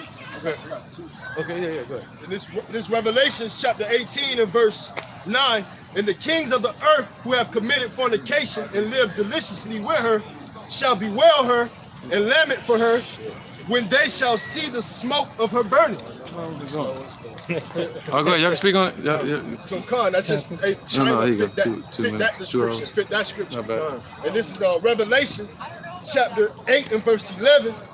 Well, I start at verse 10. Hey, Shalom to y'all watching, man. And Shalom. this is just a scripture on the missiles, all right, pertaining to what the elder has said and revolving around how it's going to be a back and forth, all right? It's going to be an ongoing exchange, all right, all the way to the climax of it all. That's right, bro. And this is Revelation chapter 8 and verse 10. And the third angel sounded, and there fell a great star from heaven, burning as it were a lamp, and it fell upon a third part of the rivers and upon the fountains of waters. And the name of the star is called Wormwood. Yeah. And the third part of the waters became wormwood, and many men died of the waters because they were made bitter. So just like when those people run and get that stuff, and they in Revelation 16 and 2, they get met with that grievous sword. All right, when those missiles get shot off, all right, it's gonna be contaminated waters, man, due to the radiation and that the ICBM missiles bring. Right. Right, man. So there's gonna be a build up to it. It's gonna be plagues that come from it. A lot of sicknesses and death and destruction. Causes and effects. Yeah, causes and effect, man. There's gonna be a quick decline in this place called America in the mirth of the land. And people's freedom. All right? And everybody living out their day in wickedness, man. Look at this. Everybody look happy, but if you really judge a tree by its fruit, you'll see that this is a bunch of demons, man. Yeah. Conjuring together, being demonic. That's it, man. A bunch of damn demons. Children of the corn. That's what everybody is, man. Like him right here. I bet you he just deal with Buddha or something. Or think he's a Christian. But in the Matrix, he's just a man with a baby. Like these two here. I'm sure they probably into Santeria or Christianity or something. Or Easter. You can go down the list, man. Look at them, the two sitting over there frolicking in the grass the whole damn time. They probably good old church folk. Right. So this ain't nothing good, man. There's nothing good about this place. We gotta get the hell out of here. This place gotta get destroyed, man. It's gonna be. These people gonna be walking around looking for Pokemon, they're gonna run into a missile. They're gonna run into a real beast that they can't catch. That's right, man. All right. So anybody got any precept? What you on, Isaiah 13? Any more on that? I got. Okay. Yeah, go ahead. Isaiah 13 and 20. It shall never be inhabited, neither shall it be dwelt from generation to generation. That's talking about America, man. Ain't nothing gonna be able to be inhabited here, man. This is the only place that's gonna be a memorial, and we're gonna see the smoke from this place, and we'll tell our children that's the dark place. Can't nobody go over there, man. This is what happens when wickedness is flourished throughout the whole land. Con, that was the pride land. Con, the pride land. Land of pride. Right. Can somebody go to verse 4 of chapter 14? What book? Isaiah. This is Isaiah 14 and 4. That thou shalt take up this proverb against the king of Babylon. Now, who's that? Who's the king of Babylon right now? Come on, man. Joe Biden, man. Feeble Joe. And say, how hath the oppressor ceased? The golden city ceased. The Lord hath broken the staff of the wicked. Right, just like on his head. Say America, it's done. Right. Yep. Go ahead. And the scepter of the rulers. Right. America, the rulers would be who? Those banking elites over there, the Rothschilds, right? The elite bankers of these heathens, Esau. And they used America as a scepter, like a hammer, right? To smash and to crush all the nations. How was the hammer of the whole earth cut asunder? How was the hammer of the whole earth cut asunder? That's right. Right? They use it like a scepter, man. Go ahead, out. He who smote the people in wrath with a continual stroke, he that ruled the nations in anger, is persecuted and none hindereth. Right, man. So they smote us with a continual stroke, man. Continuous. Meaning what? With racism. Their system they set up with called religion. All right, those are continuous strokes upon our people. All right, slaying and killing our people in the streets with the police. You know? And now Esau coming down with great wrath once again. Continual strokes. All right, go ahead, brother. The whole earth is at rest and is quiet. They break forth into singing. That's right, man. Yep. Well, so once America's out of the way, the whole earth is gonna break into singing, man. Ding dong, the witch is dead. The wicked witch is dead. And I was thinking that song with the Queen of England. She got that ish. Then there was a report saying that she actually died. Yeah. And then they retracted it. But she probably did. You never know. They right there. And yeah. then she's been canceling meetings with like the world. Yeah. But she been having virtual meetings with the world. Yes. They're going to that VR, that virtual reality. That's that shit. meta. How people can be dead and they probably could be alive in that. Tupac. Yeah, like that. Yeah, they done meta her ass. All right, yeah, man. Yeah, and they also said that they're going to use the Dyson spear to have people still around that perish on this side. Meaning they can store their thoughts and their perception of everything in this Dyson spear, and that's a state of purgatory before they bring it back out and put it into another body. Yeah, they can't. Yeah, and they can't retain the spirit. It's called witchcraft. Yeah, that's called witchcraft and deception. These idiots gonna fall for it and say, "Keep me here forever, make me live forever, make me rich forever." You know. That's that. They showed that on that movie, that first Captain America. German scientists had put his mind into the computers, so he was still living for like 1,000 years or something like that. Yeah, that's what Bill Gates want to do. It's a show on Netflix called Bill Gates' Mind, or The Mind of a Genius or something like that. And he said the only thing he afraid, they said, "What do you fear?" He said, "I don't fear anything except for my brain dying." That's it. He said he feel like his brain is so it's so complex that he want to keep it to help the earth. We need to get that shit out of here. We need Mutombo for that. No. Yeah, reject that shit. Reject that deposit. All right. So let's keep going, man. He like a skinhead. Yeah. They still got Albert Einstein's brain being preserved in some museum or some shit like that. Yeah, man. You need Mutombo for that too. Fine. All right, go ahead, brother. Isaiah 14:8. Yea, the fir trees rejoice at thee, and the cedars of Lebanon, saying, since thou art laid down, no feather is come up against us. All right, man. So once this place falls, man, nobody gonna come up against the children of Israel ever again. Nobody gonna come up against us, man. That's right, big witches. Get ready. All right. Go ahead. Come on, brother. Verse 9. Hell from beneath is moved for thee to meet thee at thy coming. Right, so hell from beneath is moved for thee. So the Lord is what? He's stirring up the host of the battle. All right, stirring up the nations, stirring up their spirit to destroy this place. All right, so they're moved to meet thee. As America makes its move towards a new world order, the Lord is moving these nations to destroy it. Go ahead, brother. It stirred up the dead for thee, right? Even all the chief ones of the earth. It have raised up from their thrones all the kings of the nations. Right, so who is that? People like Russia and China, all right, and India. So they're all getting raised up off their thrones to go to war with this place, Babylon. All right, places like Iran. All right, so all these kingdoms, North Korea, they're all getting raised up in the spirit to destroy this place, man. All right. Verse 10. All they shall speak and say unto thee, art thou also become weak as we? Right, so they're all saying this to America. Have you become a third world country just like us now? And that's what America is. America is quickly becoming a third world country. Okay? Through hyperinflation. All right, okay, go ahead, brother. Art thou become like unto us?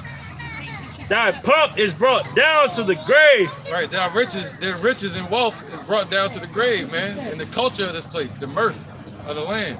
Everything about this place is being brought down to the grave, meaning to the ground, to hell. All right? So now what?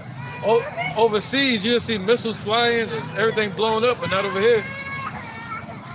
But now all the nations are gonna say, damn, look at America, it's getting destroyed, just like the Middle East. That's how they gonna be, right? Yeah. Yeah, they're gonna be crying just like that. I want to see like and Putin, Putin said the other day also, why they point on him, what he's doing with Ukraine, what, nobody pointing U.S. when they, go to Middle East and put all those bombs and kill the others, Right, when they bombed Syria. Yeah, when they were bombing Syria, when Israel was bombing Syria, and they was bombing all those places over there, they ain't say nothing. And they still bombing them. But they're focusing on Russia because they need Russia to be the bad guy so that NATO can look like the good guy. All right, now they just activated NATO's response team for the first time ever since World War II. All right, so now they need an enemy so that NATO can have a reason to exist. And that's why they're focusing on Russia and putting it all over the media like Russia's the bad guy, when really America's the bad guy. And they've always been the bad guy. All right? Gone. Damn, Russia's bad guys too, but go ahead, bro. Gone. This is Isaiah 14 and 11. Right, destruction is coming to America, man. You gotta repent, turn back. Thy pomp is brought down to the grave, and the noise of thy vows. The worm is spread under thee, and the worms cover thee. Right, so the worms spread under thee, and the worms cover thee. Why? Because America's what? Is dying. All right, America's dying out. That's why it's a scripture. What's that? 2nd Ezra 16 and 1. Okay. This is 2nd Ezra chapter 16, verse. Because America's dying, man. All right, they said what? Sit in the dust, or daughter of Babylon. Go ahead, brother. This is 2nd Ezra chapter 16, verse 1. Woe be unto thee, Babylon and Asia. Woe be unto thee, Egypt and Syria. Right. See, look, they all thought the security was gonna say something to it. Look at that shit. That's deep. But he said, woe be unto thee, Babylon and Syria. So that's basically America. All right, America spiritually Babylon, and all right, America spiritually Egypt. Okay. Go ahead. Verse 2. After what? I got you. We're gonna wrap it up. It says, gird up yourselves with clothes of sack. Right. So what's that? Those are like funeral clothing. All right. Apostles bring this out all the time. That's like funeral clothing for somebody that's dying. So America's dying. So the Lord's saying, get into that low condition. Go ahead, brother. It says, gird up yourselves with clothes of sack and hair. Bewail your children and be sorry, for your destruction is at hand. Right. These people not sorry though. But the Lord said, be sorry and bewail your children, because the Lord got a judgment coming, man. Just like he judged us for slavery, he got a judgment coming for all you devils too. Go ahead, brother. Verse 3. A sword is sent unto you. Right, so the Lord is sending a sword to this place, and guess what it's called? ICBM missiles. That's right, go ahead, brother. It says, a sword is sent upon you, and who may turn it back? So who's gonna turn it back? Who's gonna stop it once those missiles get shot? Go ahead, brother. That'd be like trying to stop a semi-truck with your face. They shooting a missile at this place, man. This place is done. You gotta repent to Yahawah. His son named Yahawah. Did you know him? So-called black man from the tribe of Judah. Come on, brother. Verse 4. A fire is sent among you, and who may quench it? Yeah. Come, man. So a fire is sent to devour this place, and who gonna put it out? Who gonna save this nation? Who gonna protect America? Nobody. Nobody can protect you from the Lord, his judgment. All right, you got a precept? Isaiah 47 and 1. Oh, you got. What would you say a minute ago? Okay. It says, come down and sit in the dust, O virgin daughter of Babylon. Sit on the ground. There is no throne, O daughter of the Chaldeans. But thou shalt no more be called tender and delicate. There you go, man. So this place is being brought down, man, quickly and fast. That's why he said, I saw Satan fall like lightning to the earth. The damn Edomites, man, with their power and their scepter, it's all gonna fall together. The ruler and his scepter gonna fall. why he got the scepter in his hand, America. All right? Somebody go back to reading. Where is that? Verse 4 of 2nd Ezra chapter 16. A fire is set among you, and who may quench it? Verse 5. Plagues are sent unto you.